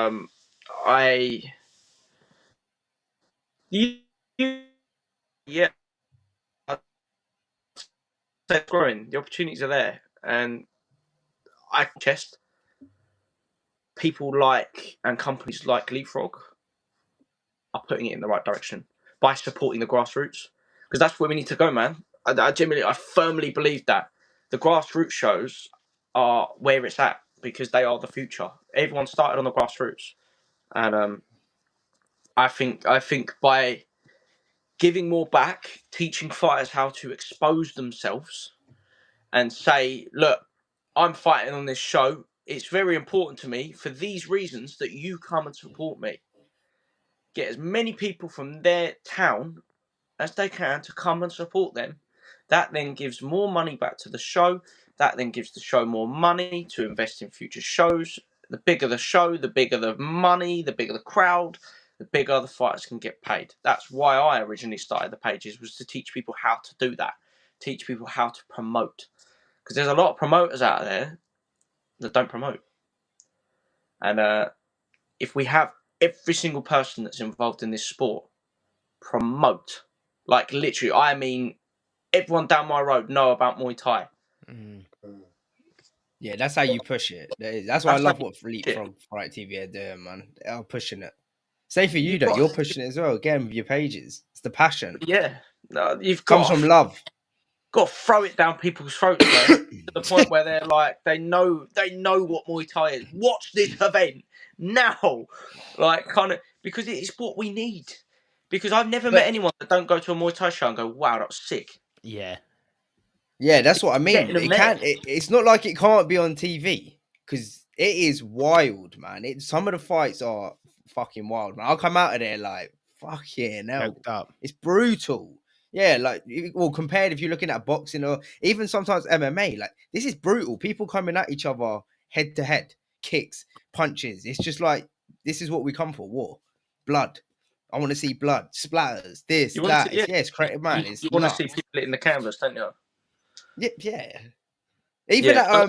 even like you said, the grassroots shows. Like, you still go to the grassroots shows, and you're just like, fucking hell, man. These are killing each other. Like, they're going for it.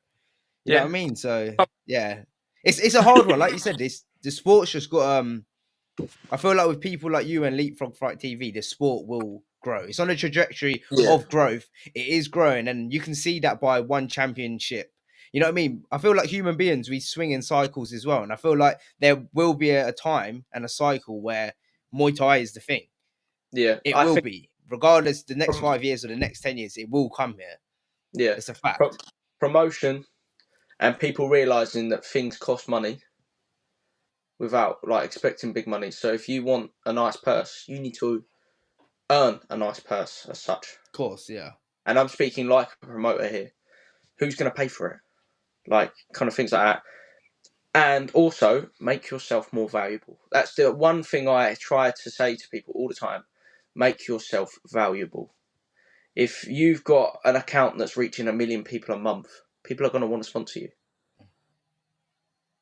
Like, when people start thinking like that, they're going to start picking up more money.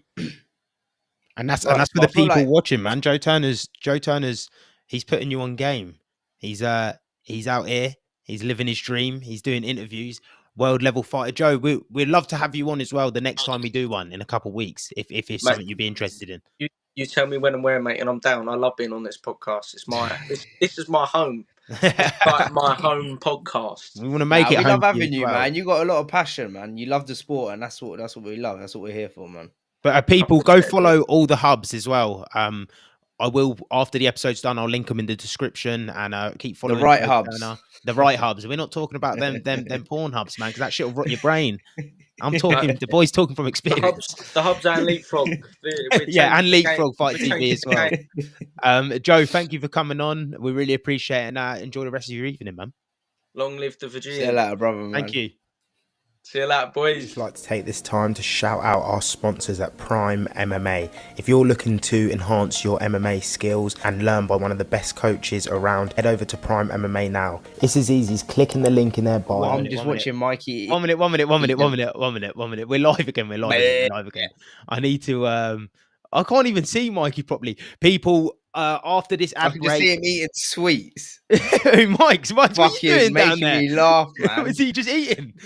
Yeah, he's eating sweets, and I was just like, "What is this guy doing?" We're going to be joined by the King of the North, Matt McCallum, in the next couple minutes. So stay locked in. We're just going to do some ad reads, go for a wee, and we'll be back in 2 minutes.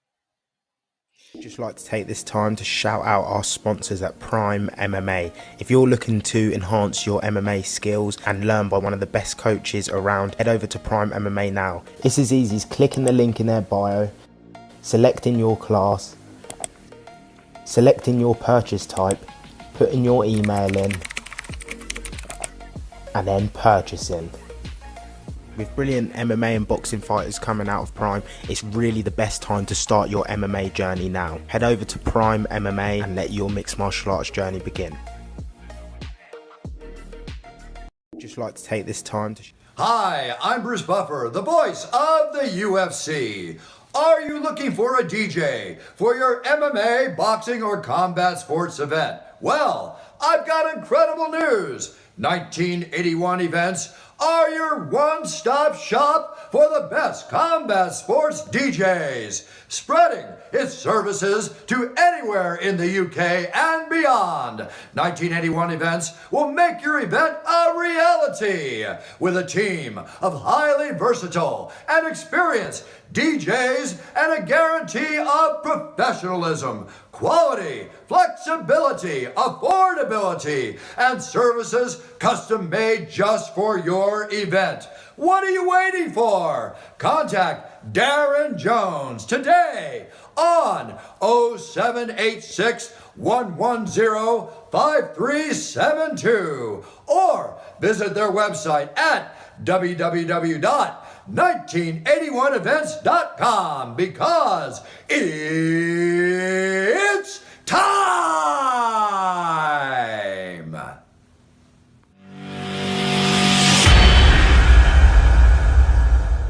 Come on. Oh yeah, I did. We're in. Why are you, Yes, man? get the King of the North in. Why, lad? Why are you, man? Yeah, Joe Turner, man, he loves it. He loves that stuff. He's True good for people Northman. as well because people, he gets real deep, gritty. He just loves Muay Thai. That boy will do. He'll go to the hills and back for Muay Thai. I feel like it definitely is a growing sport, though, and I feel No, like it is. the more champions you have, like Haggerty, and you have that other guy competing. The more British people start competing, the more eyes is going to come onto the sport. Do It's you know what? inevitable. It didn't make me realize it until he said about the cost. Like someone has to pay for that sort of thing, and it kind of brought me back. Like, yeah, boxing is heavily funded. MMA now is heavily funded. Like, because even you look at the Bellators. Bellator No, you do. kind of Yeah, it didn't even go nowhere because of just the funding and the money and stuff like that. So people do have to kind of like buy into it on a big level. I'm talking like it might take for someone to be, I don't know, maybe like billionaire or something, and just be like, do you know what? I love Thai. That's my It's an passion investment. project. Yeah, you need someone to come in with big pockets and be like, okay, I'm going to invest in this, and these are the steps we're going to take. This is the path, and then we might lose a little here, but we're going to gain it back here. Yeah. It's a business, isn't it? At the end of the day, Yeah, UFC, it's a business. Yeah. Look at Daddy Dana, man. Everyone loves Daddy Dana, though. Dana's a legend. He's been doing a lot of pods as well, man. He is the guy. He is, and every person speaks highly of him, man. Yeah, that's what I mean. When people say they don't like him, I'm sort of like, how? Yeah. The geezer's just a fucking realist. Yeah.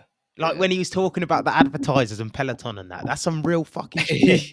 That was funny. It makes me laugh because he was going deep with the Neck Boys, like kind of scaring them. He was like, Khabib's crew in Dagestan could roll in this country and take it. Like, we're done.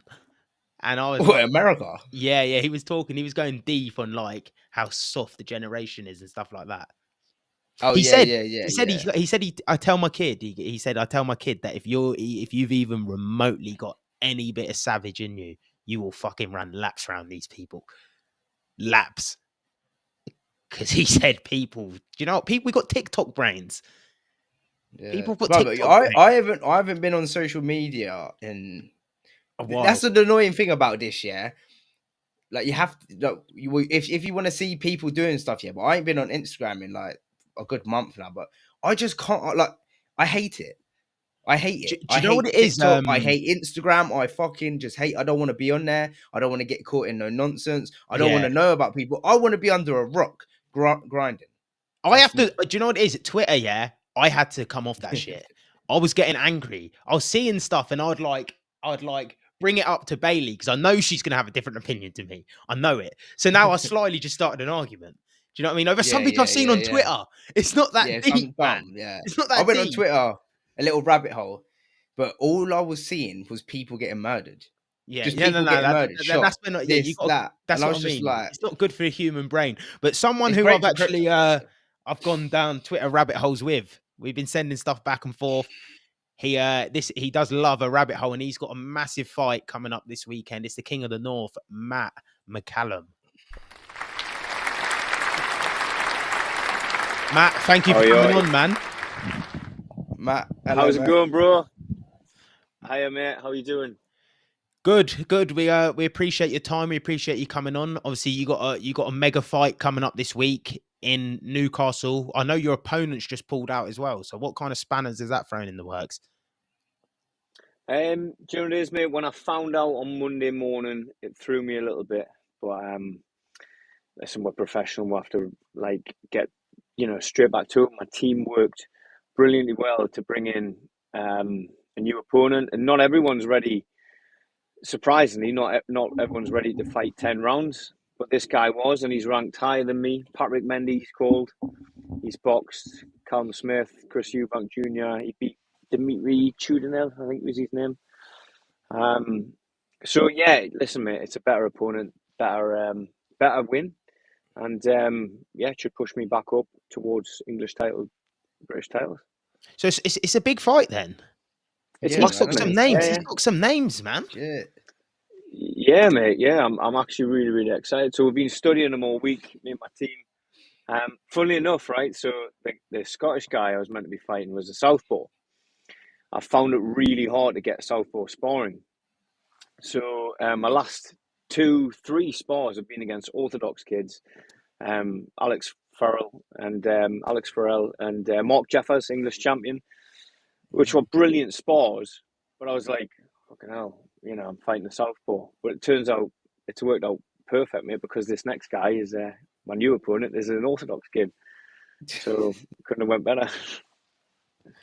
But that's what's like. Is that a good thing for you? Like, because some people wouldn't take the fight from your perspective either. They might say, "Do you know what? I've just had a bit of a war. In my last fight, do I want to be taking a fight on 3-4 days' notice, 5 days' notice?" Nah, mate. Do you know the worst thing that I was worried about was my team says, Matt, all we can get you is a journeyman over 6 rounds, and that would have upset me even more, because that's not what I've trained the last 8 weeks for. Like this year, last year, everything I've put into boxing, doesn't matter whether he's southpaw, mate, or orthodox. If this kid's ready to box 10 rounds and he's ranked higher than me, it gets me excited. It gets me up for this fight. It gives me enough motivation and drive to get that prove victory. yourself. Completely, man. I'm not in this Yeah, man. to fight nobodies and tell people I'm a professional boxer. I'm in this to go as far as I possibly can. We've got a very short career anyway. In terms of boxing, longevity. So yeah, mate, I want to keep the momentum I've got and get the victory. How was your overall camp at this time out? Jonas, mate, really good, no complaints whatsoever. I've been seeing an osteopath once a week. I used to get really, really tight legs, and like from running, I would put off running a bit. I used to think everything was like the issue was with my legs, but it wasn't. It's been with my back and my glutes and my hip flexors. And she's been working on this every week, and I feel so much more flexible, so much looser. So that's something I've added. Loose.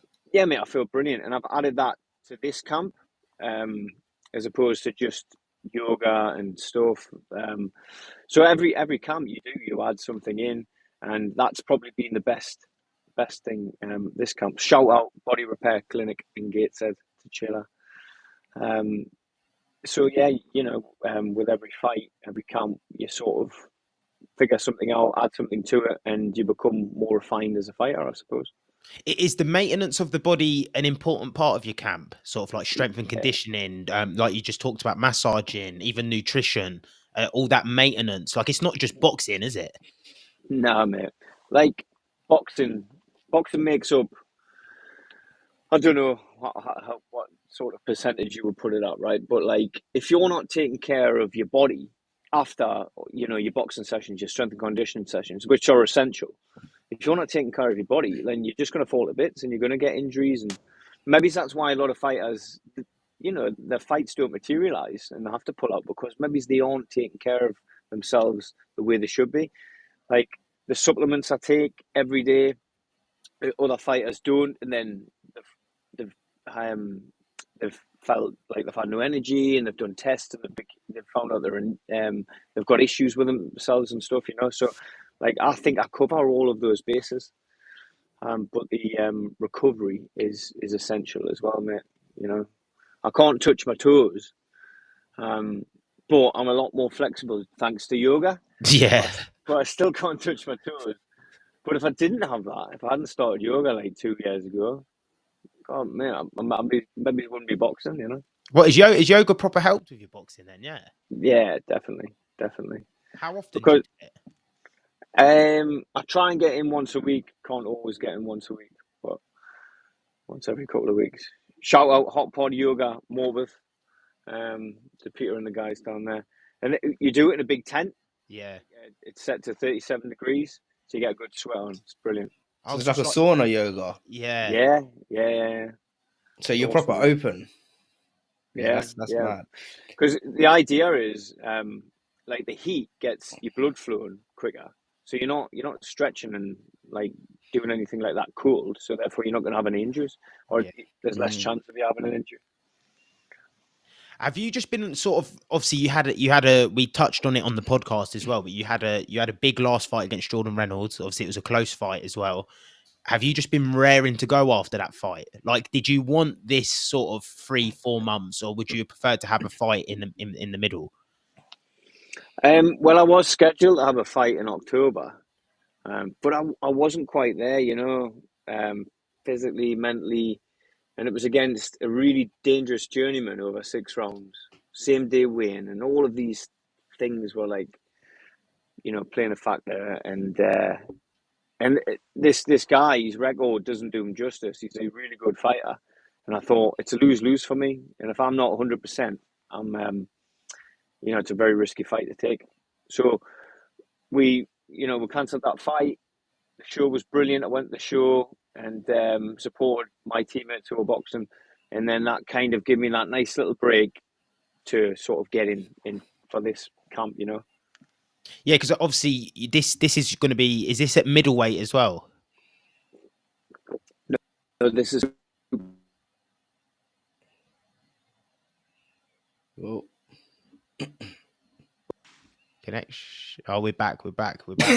King of the North, mate. He knows when the connection's dodgy. Yeah. Someone just tried to call me, man. How rude. I can't even put my phone on airplane mode because it'll cut you guys off. Yeah. What this is this at super middle or middle? This is super middle, 76. What was the fight with Jordan at? That was middleweight. That was middle.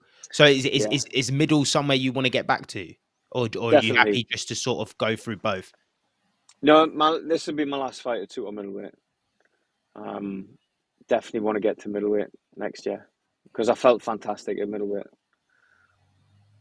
It's harder to get to, obviously, but I felt brilliant. My performance says it all against Jordan. Yeah. Would you be able to do the same day weigh-ins at middleweight? No way, mate. Yeah, I couldn't do this. I couldn't hit 76 kilo, mate, at same day. But I'd like to think my same day weigh-ins are gone, mate. Like this fight, it's a big 10-round fight, mate. It's a day before weigh-in. I don't think they should do same day weigh-ins. Nah, they shouldn't. Because they don't even do that with low-level MMA, like low-level MMA, even amateur MMA. They don't do same day weigh-ins. Do you know what it is, mate? It's money. Yeah, it's all money because you've got to. If it's a day before, you've got to pay an extra night for the opponent in a hotel. You might have to. The flight might cost more or whatever. So yeah, it's all money, bro. You're going to be getting better quality fights, though, man. Yeah, rested, eating. Yeah, completely. Like, I suppose that's the game. That's the game, man. You got to play it. You know what it is? I didn't mind doing a few of my learning fights, but I'm done with that shit. Like I'm not in. I haven't came as far as I came. to do same day weigh-ins again. So fuck that shit. Yeah, but that's what I mean. You're sort of at a stage of your career as well where you can pick and choose. Yeah, Like it's not make or break, but you're at a stage where it's like you said about your last fight. If it don't make sense, I don't need to do it. I only need fights that make sense, and I only need fights that take me to the next level. completely, man. Yeah, completely. Because yeah, go on. Sorry. The only fights that get me excited, bro, are like, you know, boxing these kids in the top 15, top 10 in Britain. With title, you know, if there's a title on the line, again, because you know, that's the reason I'm in boxing, and you know, I've got a lot of ambition and hunger. Is that still the goal for you? English title? Yeah, Brad Pauls, if he's listening. Brad Pauls. You boy. May as well, do you know what it is? may as well take Linus Shadofia out first. Is he fighting him? Nah, Linus had a fight last week. He did, didn't he? Yeah. I think Brad was meant to be on that card as well, but Brad pulled out. I think his opponent, John Harding Jr., I think he got injured. Yeah, no, I heard Brad was injured from a good source. So I hope he's all right. Listen, and I hope he overcomes that. I've seen the fight has been rescheduled for like next year. Yeah. But yeah, English title. And mate, I'm sure Nathan Haney's got a massive target on his back, but give me that fight. Give me him. Yes, I love it. Do you see? Because I think a lot of people look at Nathan Heaney and think he is a good boxer, but I think a lot of people think he's a beatable boxer, even though he's like 18-0 now. Is that a fight where you think like stylistically you're like, yeah, I could probably do a job on him? Do you know what it is, mate? He might do what he done against Denzel. If I just try and walk him down, like he'll box and move, box and move, box and move. It was a brilliant performance. So I don't know. Like styles do completely make fights, don't they? We'll have to see, but I'm sure everyone at middleweight wants to fight him now. Yeah.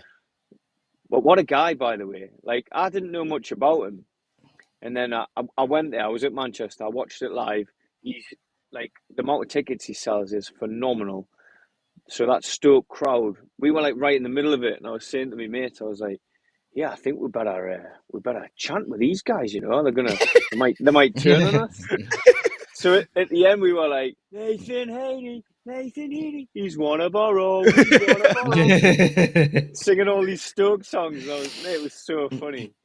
But then I've listened to a load of interviews with him after. He seems like such an honest, humble guy, you know, and it's just that's again why I'm in boxing. To win that British title, it's like Stoke winning the FA Cup. Every time he talks about it, he wells up because it means that much to him, and I just think that's what it's all about. That is why we do this. Do you obviously you were at the fight as well. Do you think it was Nathan performed very well or Denzel had an off night? What do you kind of think? I don't know, mate. Is that not maybe disrespectful to Nathan? Maybe Denzel will probably say he had a bad night, but I thought he said he was like, if I stand in front of him, he will knock me out. So this was our plan: box and move, and he still caught me a few times, and he rode those shots well. But it was just a great performance. But yeah, maybe Denzel didn't turn up. To be fair, you have to like. I don't think you can the fight though. You know what you're coming into, innit? I feel like you just got outboxed. That was the better man that day. That's just the facts. Because everyone knows what you're coming there for. You're coming there to fight.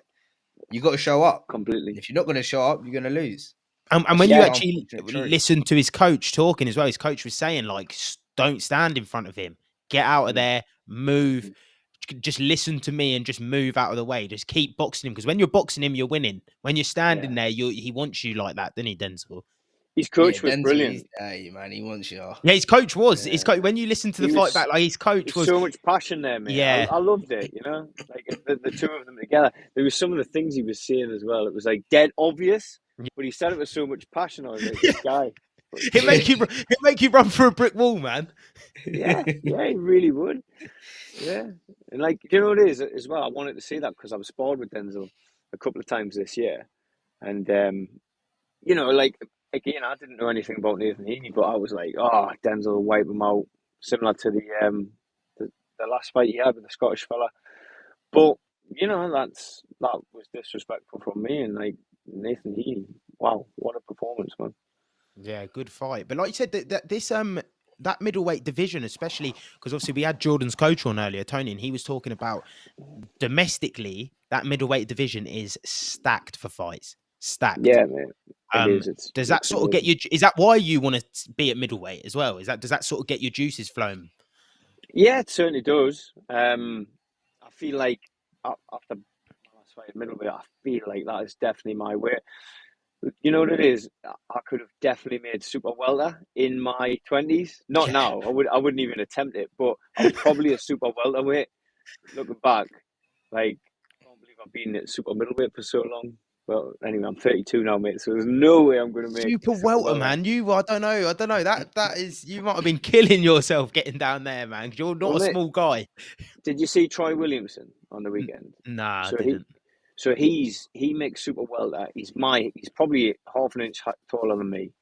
And how he makes super welter. But he's at that age now. He's like probably 30, where he can't really make that anymore. He kills himself too much, and I think that kind of showed on the weekend there because he lost. So he should come up to middleweight. So you can do it in your 20s, but not in your 30s. Like no way. Yeah, we do actually have a question here as well from the Instagram. So this is for you. Your dream fight can fight any active fighter in the world. In the world, wow. So is this like, should I be realistic about this, or should I just be like, I'd yeah, say just anyone? do each. One of each is good. So realistically, and then whoever. Realistically, it would be Nathan Heaney for the British title because I Mm. feel like that. I'll get this win on Saturday, puts me right back up there. I feel like that is only a couple of fights away, as long as the politics work. Because you know what boxing's like. As long as the politics work out, I feel like that fight is only a couple of fights away. So yes, that fight I would take that tomorrow. I really would. But in the fantasy world, got to be Canelo, hasn't it? Yeah, Yeah, and dollar signs. Even if it lasted a round, I don't think it would because I'd be able to evade him for at least a round. Like, but who knows? You never know, mate. I'm tough as old boots, so might surprise a lot of people. Who knows? What is like a realistic roadmap for you to sort of get to the British title? Do you think? Like, if you had to sort of, I know you don't want to look too far in the future or anything like that, but if you had to sort of map out a path, would it be like win Saturday, try get that Brad Pauls fight? Or would there be one before and then get the Brad Pauls fight and then go for the British? Like, what's the sort of realistic roadmap? Well, with the previous opponent who's just pulled out, the winner was promised a Commonwealth silver shot in Glasgow in March. Mm. So we were sort of planning down that route. But that might not happen now because he's not. It was his management team who was putting that fight up. They might still keep their promise. They should really, because it was nothing to do with us. But yeah, Brad Paul's fight. That I feel like that fight could be just around the corner, and that really excites me. I feel like I would definitely cause him a lot of trouble. I've got the beating of him. So yeah, just any of those big fights, But in the meantime, if they don't happen, right, give me someone else in the top 10. Yeah, you just want to stay active and stay on a good level. Me, I'm a 10-round fighter. You've seen what my engine's like, my fitness. I don't want to be boxing anything less than 10 rounds now. Just put my right back on. Is that enough light? Sorry, I'm just sat in my van. No, it's fine. We've got a few questions anyway, and we'll let you get on because obviously we know you're in the business part of the weight cut. Yeah, mate. I mean, I've had, in terms of food today, I'll tell you what I've had. So I've had a little bit of fudge. Is it fudge or fudge? Yeah. So fudge 0%. yogurt this morning. No. So I'm normally on the 0%, but my nutritionist is like, fight week, you're allowed 5%. Fuck me, it's a game changer. It tastes so much better, doesn't it? Mate, it's unreal, the taste of it. So I had that with some couple of squares of dark chocolate, some blueberries. And then after I trained this morning, last training session, just really light stuff, keeping sharp, keeping fast. I had some salmon, like 200 grams of salmon and some spinach. So tonight I've got like a 4-egg omelette. Oh, I'm looking forward to that. I'm just cherishing it. You're still Cherishing eating. You're it. still eating like decent enough food. Obviously, you're still Yeah. training, but you're eating like nice meals. Like maybe not loads of it, but you're eating like the meals Yeah. sound right. Like they don't sound like boiled chicken and rice. Do you know what I mean? Nah, mate. Chicken and Nah, veg. mate. Bodybuilder ones. Yeah. Do you know what it is? Like Chicken and a rice cake. fish and a rice cake. Let's have some. I wouldn't mind some of that, mate. Fish and rice cake. This man's fucking hungry, man. He's starving. Someone get this man something. That's quite appetizing to me right now. Yeah, but since like learning about nutrition and obviously cutting the calories down for every fight, like I feel like my taste buds, like I like so much more food now. That Yeah. before I was like, oh no, fuck that, but now, man, I love it. Like eggs, I only started eating eggs 2 years ago. The nutritionist I was working with at the time, he was like, "Matt, I need you to try eggs. They're a superfood." And I was like, "Oh, really?" So I just hated eggs, or I convinced myself I hated eggs. So I started bringing them in, right? Now, 2 years on, I absolutely love eggs. I'm obsessed with them. So it just proves that it's all in your head. So Yeah. you can convince yourself that you like anything. That's what I've worked out from it. Well, Yeah. this was end of times, and you only had one thing to eat. You got to eat it. Yeah, completely, It's man. one of them ones. We've got so much choice now. No one wants to eat anything. Everyone's Well, that's picky. Yeah, mate, that is the problem, isn't it? It's a massive problem with society. Like I shoot, so I go shooting in the shooting season. I shoot birds, and I always take them Okay. home. Pheasants, pigeons, woodcock, duck. I always take a brace home. I'll prepare them, cook them, and eat them. I keep the hearts, keep the liver, eat the lot, and I'll put a few videos on my social media, and people are like, "You're a fucking sick bastard, you're a serial killer," and I'm like, what? But you'll happily bleached chicken. You don't know where that's came from a supermarket. You don't know how it's been killed. You'll happily eat that, but you think I'm sick because I've shot this animal and I'm going to eat the whole thing. Like, Yep. weigh that up. I see the other day you went. You put on your story. You were like shot, cooked, eaten. Like what was you Yeah. cooking? Just pheasant? Was it just pheasant? It was either pheasant or duck breast. Yeah, I had both. Do you feel better from eating it? Because I heard a fighter that was on Joe Rogan before, Alex Gustafsson. He's from Sweden, and he Yeah. said that he feels way better eating that sort of food, that he's caught himself and sort of not getting processed food from the shop or pumped with water or whatever it is. Yeah, completely. I mean, like we know when these birds have been put down. Like we see them as chicks. The gamekeeper rears them all year, and then we shoot them in shooting season. So we know that like the lifespan of that animal, and then that it's game meat, so it's really lean and nutritious anyway, full of amino acids, very low in fat.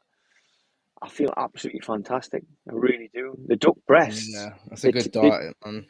Yeah, the duck breasts don't taste like any other duck breast I've had from a supermarket. So, what does that tell you? That you've got so much more flavour. It's just really good quality meat. Joe Rogan always talks about the wild game, like the elk that he shoots, just full of goodness. Is this something you've been doing for a long time, the shooting and that? Just a couple of years. Yeah, but it's something that I'll always continue to do now, Yeah, because you're a big walker and stuff like that as well, aren't you? Yeah, I love my other love, mate, is climbing mountains. Yeah, scrambles, clinging on for dear life.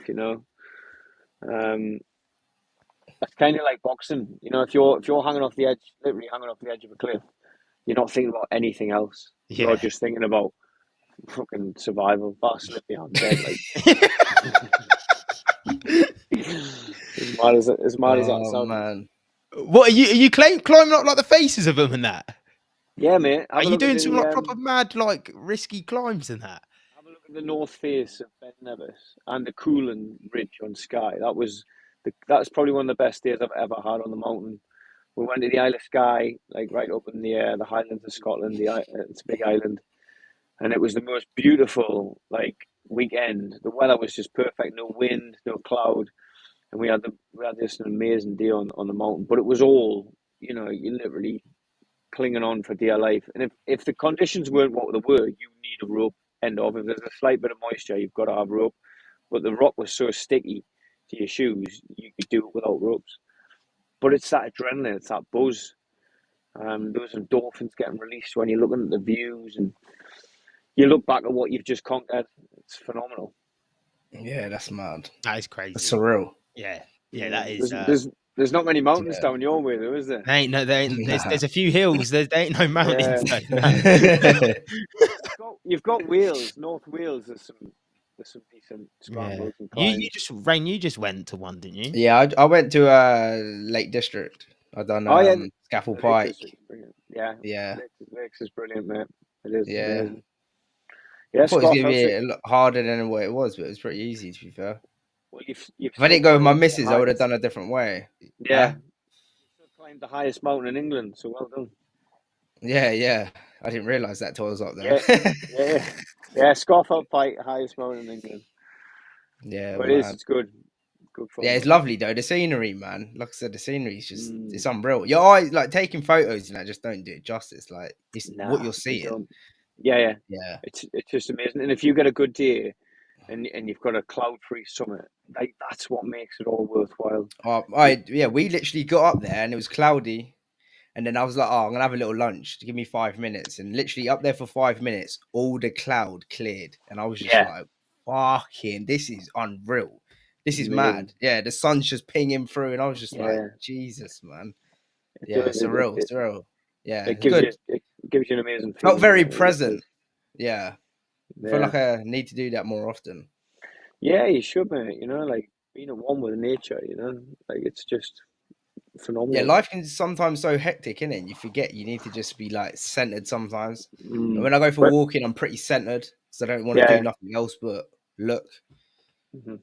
Yeah, definitely. I mean, we live crazy lives when you think about it. Like where we live in these metropolis, these crazy cities, and everything is just work and hustle and bustle, and it's mad. You're grinding so much to get to that destination. You want that destination, and you're just on a conveyor belt. You're just grinding, but you forget like all this time you're grinding. That these are all years and time. This is all years and time just wasting as well at the same time. So sometimes you have to find that spot to just unwind a little bit, relax, review your situation, and just be present. Even if it's for a weekend, just relax, calm down. Nothing's going nowhere. You're going to get back on the train. But sometimes you don't want to be on that train where you're on the train for so much. And then next thing you know, you get to that destination. You're just like, this is shit. I just missed everything on the way up. Yeah, I've missed everything. Yeah. And you just wasted time. And time's precious, man. Time is very precious. It really is. Very precious. You find that out the older you get. You're like, because obviously time goes faster, doesn't it? It's never changed. But as a kid, those years take so long because you don't understand it. You don't care about it. Now when you care about it. Like lunch breaks would go forever. I'd be at school and lunch would be the longest break. And now you're like, you go for a lunch break at work or something, or you're doing something. It's just like zap, come home, zap. Yeah, back to the Ferris wheel. Yeah. Lunch break's done. Back to the Ferris wheel. Hamsters.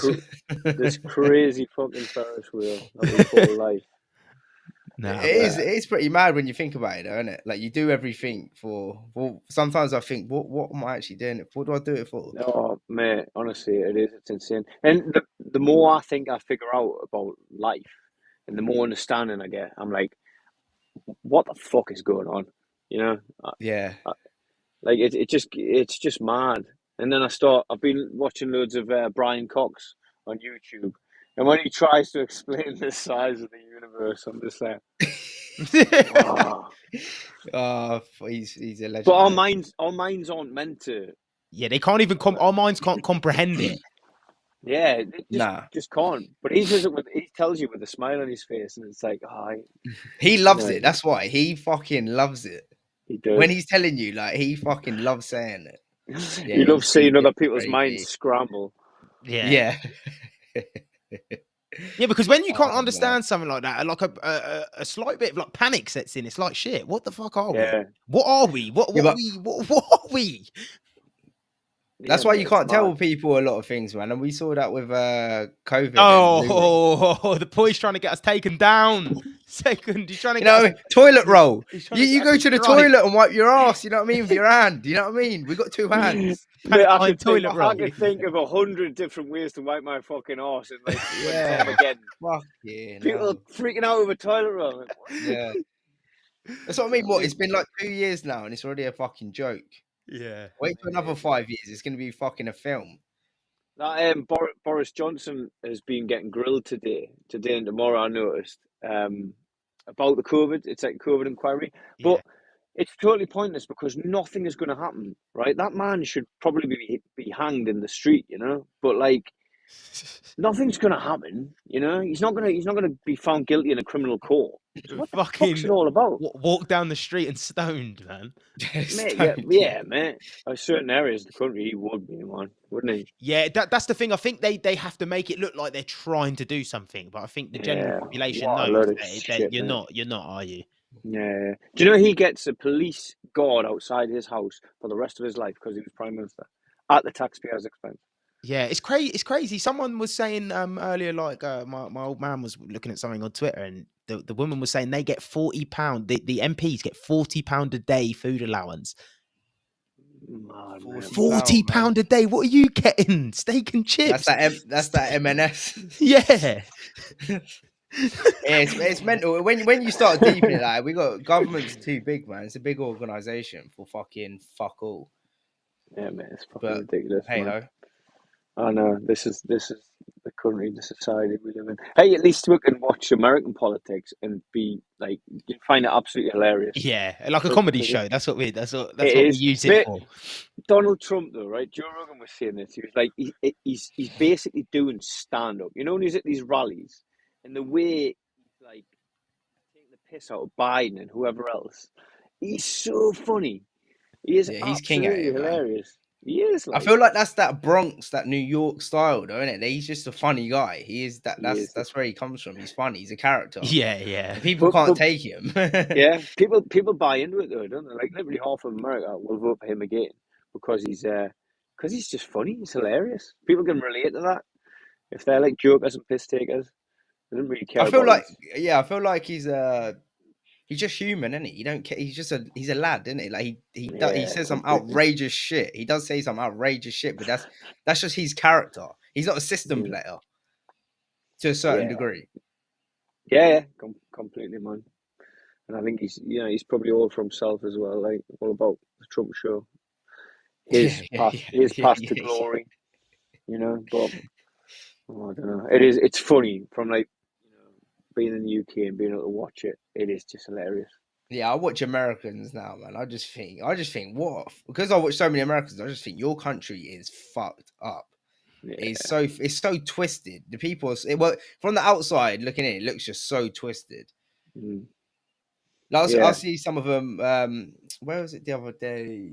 I think it was California. Like the Chinese president's coming to visit there or something like that, and they basically just like sweeped all the homeless people off the street. Man. Just, like, was it San Francisco? I don't know where San Francisco. Yeah, San Francisco. That's it. Yeah. Yeah, they just done it overnight, didn't they? Yeah, why didn't you do this long time ago? Like, what's been going on? They're funny, man. It's so funny. It's an act. Yeah, it's insane, isn't it? Like a dictator comes to town and they fucking clean the place up. Mental. Yeah, would that be, Matt? Just quickly on boxing again. Would that be somewhere you'd want to go and do some sort of like boxing training? Is it ever appealing? Oh yeah, love to, mate. Love to. Well, in fact, my coach was saying this morning, that because Buddy McGirt. Oh yeah. Become quite friendly with Buddy, and he's going to come up to the show on Saturday. So he's coming up to the show to watch the show, and we're gonna ask him if we can go out to Florida. That's where he lives, and just do a training camp with him, and chill out with his boxers, spar with his boxers, whatever. That would be fantastic. I would love to do that. It'd be a great experience, man. Yeah, 100%. But Matt, it's all part of the journey, man. Yeah, exactly. And different styles, different ways of training, just different mentalities. To me, mate, it's just a crazy journey that I never expected to be doing and to have done so well And every time I go to London, every time I go to Essex or whatever, like I just make a brilliant weekend of it, a week of it, and I try and see as many people as possible and spar with whoever. And I just, I'll be able to look back one day and say, I'll give it everything. Yeah. I'll give it everything. 100%. I love that, Matt, thank you for coming on the live show. We wish you the best of luck this weekend. Thank you very much Hopefully for you having me, smash boys. Yeah, it. lovely to speak to you, man. Wish you the best of Yeah, luck. you too, Yeah. man. I really appreciate it. And thank you for coming on, man. We appreciate you as well.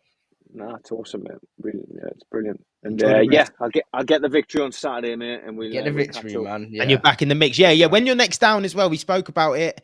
And when you and Nathan are down, we'll do an in-person pod. We'll do it in the 100%, room. bro. And Yeah. maybe that one will half and half. Half of that will have to be on Spotify because Matt's a wild boy, and this boy beside me, Rain, as well. He when it's to do with trans, man, he gets wild. He's a wild boy. Oh, mate, don't set me off.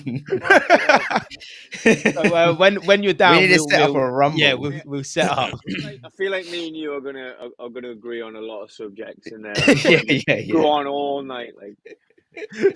But Yeah, Matt, be thank good, you man. for coming on. War We appreciate stories. you, and good luck for the weekend. Yeah, good All luck, right. man. Go do your thing, man. See you later, brother. Cheers, boys. Bye.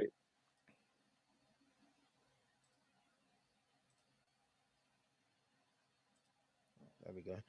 What guy? The king of the north, Matt McCallum. Everyone struggles getting off. They're like, yeah. I know.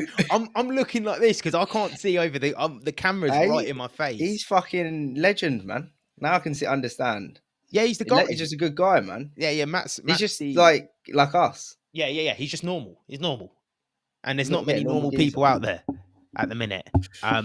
We got some, especially all you freaks, Lou roll fucking buying. I know there's a couple watching, you fucking freaks. But we got some current events to talk about as well. Some of the big, we'll bring mics in for this. Some of the big stories, some of the big things happening Anything over in your the week. sweet, Sam? Munched all these sweets. What was you eating anyway? Some pick a bit. Low key, I was a little bit jealous. I'm gel, man. Look at And that. I had 2 slices of Terry's chocolate orange as well. Only 2. He's like you, man. Yeah, well, I try and have 1 or 2 a day, innit? And try have 1 or 2 a day. What do you mean? Yeah, because otherwise I'll eat it all in one go and feel sick. That's what Kate, my missus does. She just nibbles at like 2 biscuits. I don't always do like, it. I'm just trying to. Annoying me. I'm trying to be a little bit more People, disciplined. what are you? Yeah, when you're at home and you have a bar of chocolate, are you a person that has 1 or 2 squares, or are you a person that just murders the bar quick, just in and out? That's a good question. What are you? I'm a person. I'm a person that murders 2 bars. If I lie. Yeah, I start nibbling into the second one. Man goes, I'm a person. That's it. He goes, I'm a person. I'm a person. And that's it. Didn't even say what he is. Gonna crack on. Yeah, but let's get into some trending topics anyway. Obviously, we were talking just a bit before Ian Gary being a cuck. Mike, do you know a lot about the situation? What do you know? I know a little bit. I know you used to know way more than me. So we know way more. Yeah, I think you know way more than me. I only few clips, few things on Twitter. I'm not the biggest. Because I'm seeing the American audience wild out over it. I think it was a big thing blown out of proportion. I think a lot of people blew it out of proportion because it was Ian Gary, and obviously he's a hype train at the minute. Big name, he's a superstar. He's actually says and does a lot of things that. Do you know what? He's been getting dragged at the minute. Like you see the stuff of Leon Edwards of him coming out and saying it stemmed from that, didn't it? Then all of this, someone saying he knocked him out and stuff like this, and then you got him saying he's not a good teammate, he getting kicked out of gyms, and then now his missus is a wag apparently. Like when it rains, it pours. I heard what's happening with Dylan Dennis as well then, because Dylan Dennis is involved in this shit as well. Well, he showed messages, didn't he, of like a few messages that she. Listen, this is the thing. I'm gonna break it down for people who don't know what's going on. She wrote a book. Yeah, is she English? Yeah, she's Brazilian. Well, she's Brazilian, but she's English. Yeah. Because she looks young for 40 though.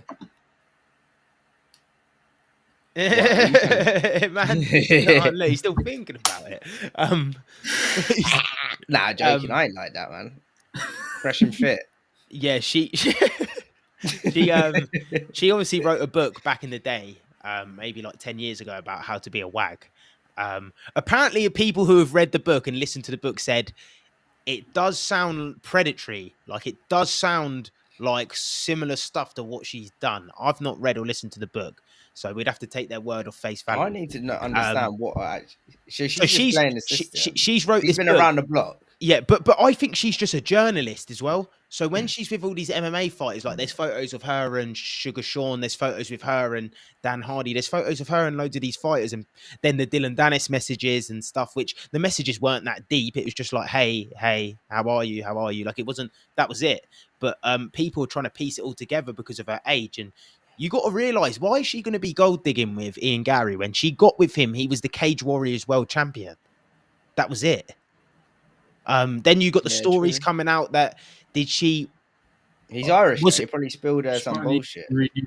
Yeah, but that's what I mean. But if he spilled her some bullshit, that means she's not a wag. Because he came. Well, no, she could have been a wag, but he was like, you know, them Irish, man. Come on, I'm with Diaz there though. Like, he wasn't big enough to be. He wasn't. It's not a wag-worthy thing. Like she could have went out and got, I don't know, somebody a little bit bigger than him. She could have got unless she genuinely seen the potential. Yeah, but and then you Lucky's a crypto. Yeah. Is he gonna blow up? and he's stocked. Take the risk. He's the next Shib. And then you've got obviously the stuff with. Was she right? I need to word this properly. Was she going out like this? She was going out of Ian Gary's nutritionist. And then that's when people said that Gary's nutritionist. This is what I mean. This is the thing. You have to take it all with a pinch of salt, man. Yeah. Was Layla Machado with Ian Gary? Because I need to fact check myself. Bless you. She's she's a little diva. I think it's just saying stuff like, apparently that was the word on road anyway. She was with the nutritionist. Someone said the nutritionist lived with them, so then people were spreading rumors saying that her ex-husband lives with them, and Ian Gary took her ex-husband's name, and that's when everyone started calling him a cuck. And then the stuff come out that she was 40. I think the overall story sounds better than the truth. Do you know what I mean? That's imagine that is the truth though. Like she was actually with the nutritionist. They were just sponsoring Ian Gary, and they were getting a little cock on in the side. But the cock actually ended up turning around, and actually being her husband to be now. And she's 40. Makes sense. It doesn't matter. That's what I mean. Rain's basically saying Ian Gary was in a throuple. Yeah. Well, she's 40. She is young. No, she is old. I mean, she is old. Because I didn't know she was. Like, she was 40, how old was the nutritionist? Like, he's probably kind of old. And what is his name? Machado as well. But this is what people try to say. But that's when it lost me, when people said that he took his name and that. I was like, no, he didn't. I think it got blown up though because of how clouty he is. But I'll tell you what was a bit suspect and a bit homo when he's messaging about the lawsuits. Who has started this? Where have we got to a stage where lawsuits is a thing now in professional fighting? Where did this change? When did this come in? Because he knows Sean Strickland would smash him up. You got the Colby Covington one. You got the Logan Paul Dylan Dennis one, which I can understand a little bit more. I don't think it's right, but Logan Paul's not a real fighter, so I can understand it. You know why? But Ian Gary, come on, bro. They're not actually about it. Ian Gary's no, they're about it in fighting and competition. They're not about it on the street. That's a big difference, isn't it? That's a different ball game. These guys, you know what I mean? You say something, they're ready. You know what I mean? Sean Strickland's ready. Masvidal, he's ready. These guys are just like, no, we work for the company. Yeah, we compete at a high level. We're fighters, but are you that same guy on the street? Yeah. Have you got it about street mentality? Have you got that street mentality? You know what I mean? Bums flapping. If you're saying that, you're gay, bro. You're gay to me now. You've lost credits. Yeah, I don't know why he said that. I want, like, And you're saying it to Sean Strickland, man. To go. Why would you say it to him of all people? You know he's gonna put a video up. You know you're gonna get cussed out. Now you look like a bitch. Yeah. Well, now you look like a bitch and a cuck. Well, yeah. I mean, Grapple. And it kind of makes everything that's like in Vinted. jeopardy of being a lie make it look more like it's true. I think he's come What off. weight? What weight is he in? He's in You're welterweight. good. He's a big welterweight, but he's in welterweight. He fights Vicente Luque on, is it the 19th of December? 17th. 17th. Someone It's on that shared Saturday in, anyway. My BJJ group chat, a new heavyweight been added in. 16th. 16th of December. What do you mean? There's a new heavyweight been added into the UFC. I know he's massive though. Is he? So yeah, someone search it up, man. I New can't. heavyweight. For some reason, I can't take the caps locks off of this keyboard. I was there. Okay, do we want to keep on heavyweight boxing then? Yeah. Let's keep on heavyweight UFC. boxing. I know Mike's has got some good shit to talk to us about. I know John Jones tweeted the other day, I faced the absolute toughest competition this world had to offer 15 years now during camp. For a title defence, I sustained a major injury that required surgery for the first time in my career. Now I have newcomers requesting that I get my championship stripped. 0 wins over legend, 0 title defence, and already thinking you can call the shots today now. That's hilarious. In my 15-year career, I've seen so many guys who are supposed to be the next big thing. They're every day beating one John Jones. Never forget that. John Jones just hitting you with them power bombs. Yeah. And, That's words from God, man. And Tom Aspinall retweeted. Well, he commented back saying, "You're right, John." And this stems from, but the thing is with this situation is Tom Aspinall said that, and I'm sure the other day on some sort of podcast, or he was doing some sort of interview, and he actually said, "I take back what I said. I kind of said that a little bit prematurely. Like I should." Yeah, he did. Telling John Jones that he should relinquish his title, but John Jones got that crackhead super strength, man. Probably yayed up, rubbing it into his fucking his arm, and he's getting heated. But I mean, it's one of them ones, yeah. Like, I don't think you can't tell John Jones to relinquish the title. Like, he is the GOAT. But then again, it holds up the division so much where it's sort of like it makes more sense to just strip him. But the UFC are never going to strip him because then he never fights again. That's it. His career's done. He ain't coming back just off of ego. Yeah, and he's got a massive ego, man. You know what John's like. Definitely won't come back. But then what do you do, like, with Aspinall? I know we've kind of touched on this, but what's the next step? Does he just keep defending the BMF? Go down and fight fucking Justin Gaethje. Make 2 of them. Yeah. Make 2 of them. He made a special one for that fight in the BMF title, so make the heavyweight BMF title or something. Because realistically, if John Jones turns around tomorrow and just goes, look, like, I'm retiring, like, my surgery's not gone how I thought, I don't feel the same, I'm retiring, he's going to be the world champ anyway. Yeah, because he's the interim. Yeah. But, I mean, yeah, I don't know. Maybe you just play the division out without Stipe and... do you reckon they'd do a fight for it, though? They would do a fight for it. It just depends how it's done. It just depends how. Like... Well, no, he's already the interim champion. So if he was to relinquish, he is the champion. Yeah, that's how I thought it worked. But no, it doesn't work like that. I thought it was just 2 separate belts. Nah. Because realistically, he's not the champion, though, is he? John Jones. I think the interim championship should be silver. I see a post about this ages ago, and I think it should. I think the interim championship should be silver. It shouldn't be a gold belt. There should be differences between it because it is different. You're not the champion realistically. Well, you're not because Tony Ferguson's only ever been an interim champion. He's you're just the next man up. You're just next man up. That's just it. Number you're one runner contender. up. Yeah, you just won a title eliminator. Basically, you're just the next man up. Dead. It was just not a proper belt. Like you couldn't end your career tomorrow. Like Tony Ferguson would never turn around and say, I was a world champion. No, you wasn't. No, you weren't. Yeah, exactly. I was interested. And also, Tom, I think, like you said, it just proves that you're the number one in the division right now, even though the champion's still there, but he's injured, and so you're the number one in the division. So what? And John Jones is meant to come back and then fight Stipe. Well, that might Or not does John happen. Jones now. reckon he can actually just keep going?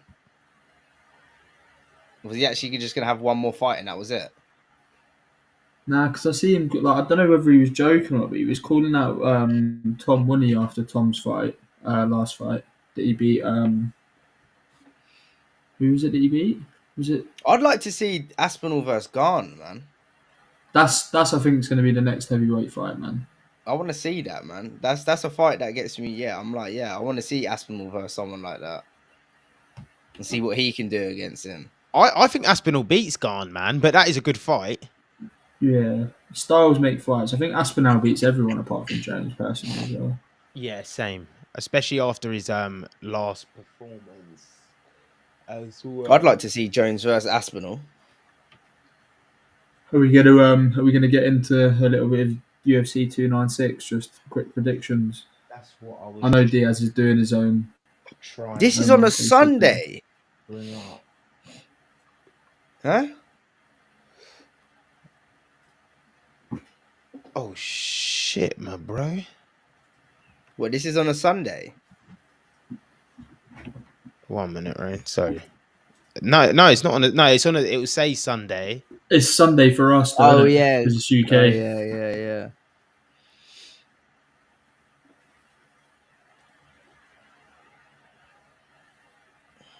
Bro, this card is sick, man. 1 minute, boys. What am I doing right now? I like watching Pantoja, man. Are you trying to put that on the background? Yeah, I don't know how to do it though. You need to add everyone into it. It's on there and add into the scene. Aaron Neal has just commented as well. He said, "Nice to see Robert Whittaker on your show." Dummy. People, comment down below. Does Rain look like Robert Whittaker with that new trim, the little Gary Baldy? Man, And Aaron, does he roll like Robert Whittaker? Because Robert Whittaker's he's apparently neat on the mats. No, this is not showing, is it? It's not working. Adversity. No. Let's just roll with it then. We'll just roll with it like this. Yeah. So this is the card. Can everyone see it? Good. Like. Yeah. Okay. Yeah. Yeah. Yeah. So you got Leon Edwards Covington main event. You got Pantoja versus Royval. You got Rachmanov versus Thompson. You got Ferguson versus Paddy Pimblett. You got Vincente Luque versus Ian the Cut Gary. Wait, he is. I take that back. No, come on, I like Ian Gary. I do. All right, wait there. And he'd smash you up, bro. In any capacity of any style of fighting. I'll fucking run from him. I'll run from him. Bro, have you seen that guy's legs? I'll hop fences. Man is quick. Whoa, I guarantee he's quick. quick. To the pace though. Man said, "I'll run from him." Wait there. And he's used to them long old cut sessions, isn't he? So he's got that style. Where did he get Machado from? That's his missus' name. Yeah, we know that. Oh, that's the missus' name. Yeah, that's the missus' name. People were saying it was her ex-husband's name. Yeah, I'm going with that. I feel like that's the thing. Yeah, say no more. Why would you take it? What do you think of these fights? We'll start with Luque versus Ian Gary, man. 22-9-1 versus 13-0. Ian, the future Gary. Yeah, Ian Gary for me. Gary, man. Ian Gary, yeah, I'll go with Gary as He's got a point to prove as well, hasn't he? So. Yeah, and to be fair, Luque and him were training partners at Killcliff. Training partners. So they've actually done a lot of training together. They've fought a lot of times on the mat. So they're going to know each other's styles. But I think Ian Gary's got a lot of hype. I think he does look very good. He's just wiping out opponents. So I'll go Ian Gary. Tony Ferguson, Paddy Pimblett. I'm going with Tony Ferguson, man. Yeah, the boy Tony Ferguson's going to just been come with out Goggins, with isn't he? So the redemption arc. Yeah. Do you think he's? Do you not think just that fight with Gaethje sort of just took a chunk out of his career? Just sort of like. Yeah, me personally, people say them sort of fights can end your career, and I think that fight might have ended his career. Like he took a lot of punishment in that fight. Where when you're getting punched in the face and you're shaking your head, like your brain's been rattling and you're shaking your head, that is not a good sign, man. He don't look well. It's not. But I agree with you two. I think Tony Ferguson gets that done. I think he's a bit too experienced and a bit too good for Paddy Pimblett at the minute. I think. It's good for Paddy though. No, it's not Test, really. innit? It's a lose for Paddy Pimblett because Tony Well, Ferguson's yeah, on if you what batter him, a he's gonna six say he's fight old. losing streak. Everyone's just gonna go, oh well, you just beat someone on a 6-7 fight losing streak. If he loses, it's like, well, you just got beat by a guy on a 6-7 fight losing streak. Yeah, but you'd still rather win when you're than fucking lose. No, obviously. And you beat Tony Ferguson. It's just, No, I know it's not a lot. I know, but I'm saying it's not like it doesn't. Yeah, it get is a him, it doesn't really lose-lose. push him. It's kind of like a lose-lose. Even though Tony Ferguson is a big name, though. What? Why is he fighting? Why did he end up fighting him then? Was it? What's? I think it just got offered to him.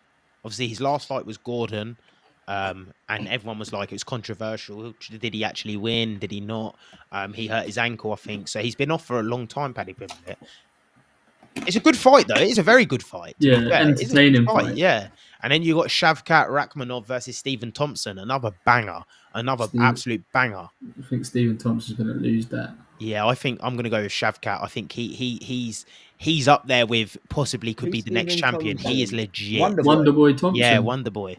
Is he still here kicking it? He's still kicking it, man. How old's he now? He's got to be in his 30s. Maybe 35, 36? Could be 30. Love the He fight. could be high This guy's on a tear though. 17-0, man. 40 years old, Stephen. 40 years old. Shit. Mental, isn't it? 40. Like, Yeah. hats off to him, man. He's still there doing his He's a shit. good fighter as well. He's a good fighter. Like, look, he's only lost 6 fights, man.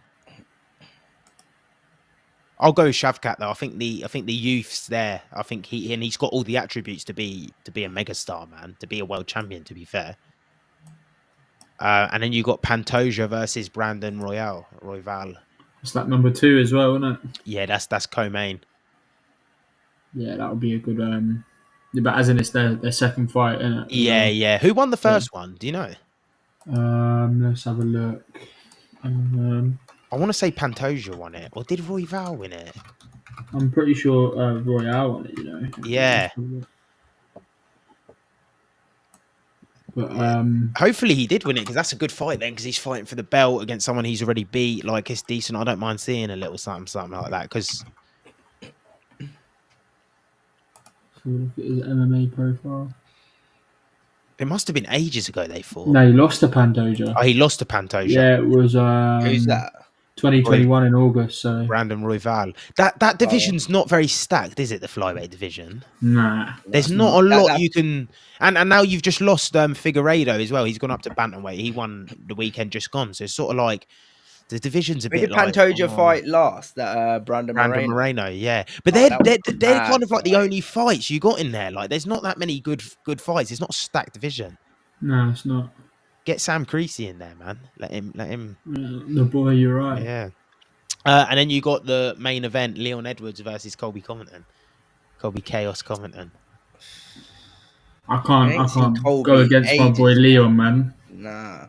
I've doubted him too many times before, and he's proven me wrong. So, against who? Leon Edwards.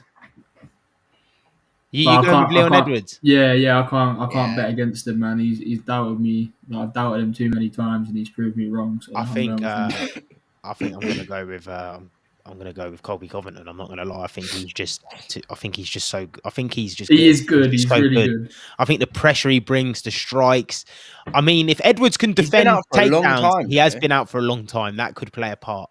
He has been out for a very, very long time. He's not greased in or nothing. Nah, and Edwards has had 2 big fight. Yeah, Edwards has had 2 good fights against Kamaru Usman as well. So he's a championship level fighter. Do you know what I mean? Can Colby Covington just come in after like 2 years out and just win? But then he puts on a crazy pace, man. He does. He is fit. He's fit. He puts on a crazy pace. But I just think Leon Edwards is the guy, man. I feel like he's going to have him. I think he's going to control him. Yeah, no, I'm with you. I can't wait. I know. It's such a shit time, though, isn't it? We've got comments. Bring them up, man. Yeah. Aaron said he rolls like a lunatic. Talking about rain. Paddy. Is he not? Aaron Neal. No, he's talking about rain, I think. Oh. And young Robert Whittaker. And he said T Ferg to ruin Paddy the Baddy, show and ride off into the sunset. That's what I want to see. I want to see that. It's not a bad take though, because I think Tony Fergs. Yeah. I think I he think could. I think he could do it. I think he definitely could do it. I can't. Do you know what I actually can't do right now, Miles? I can't switch us back to the normal Yeah, 1 second. I'm trying to work on that now. to the pro scenes of dynamics. Flid. Nice. It's we're dealing with some. Maybe it's because.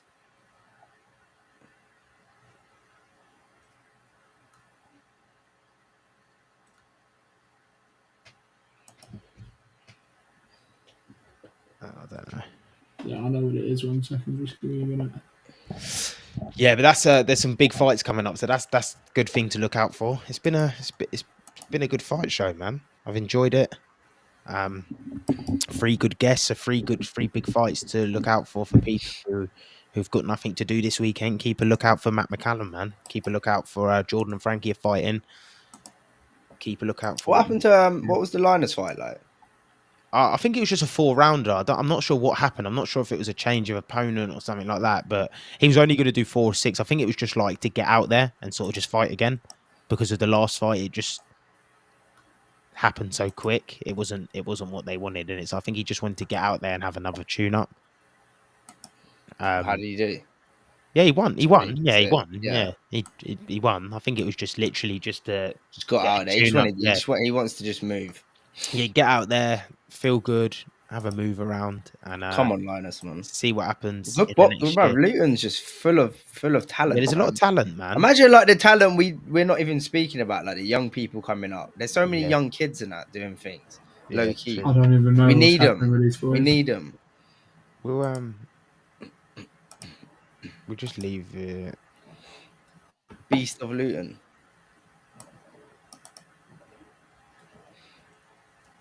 Something happened. Something like I feel like we're behind this. Yeah, Let me add that. We're not. Oh, no. 1 second. Young Jamie, man. I don't know what's going on, but we're basically done now. Anyway, we may as well just outro it out, man.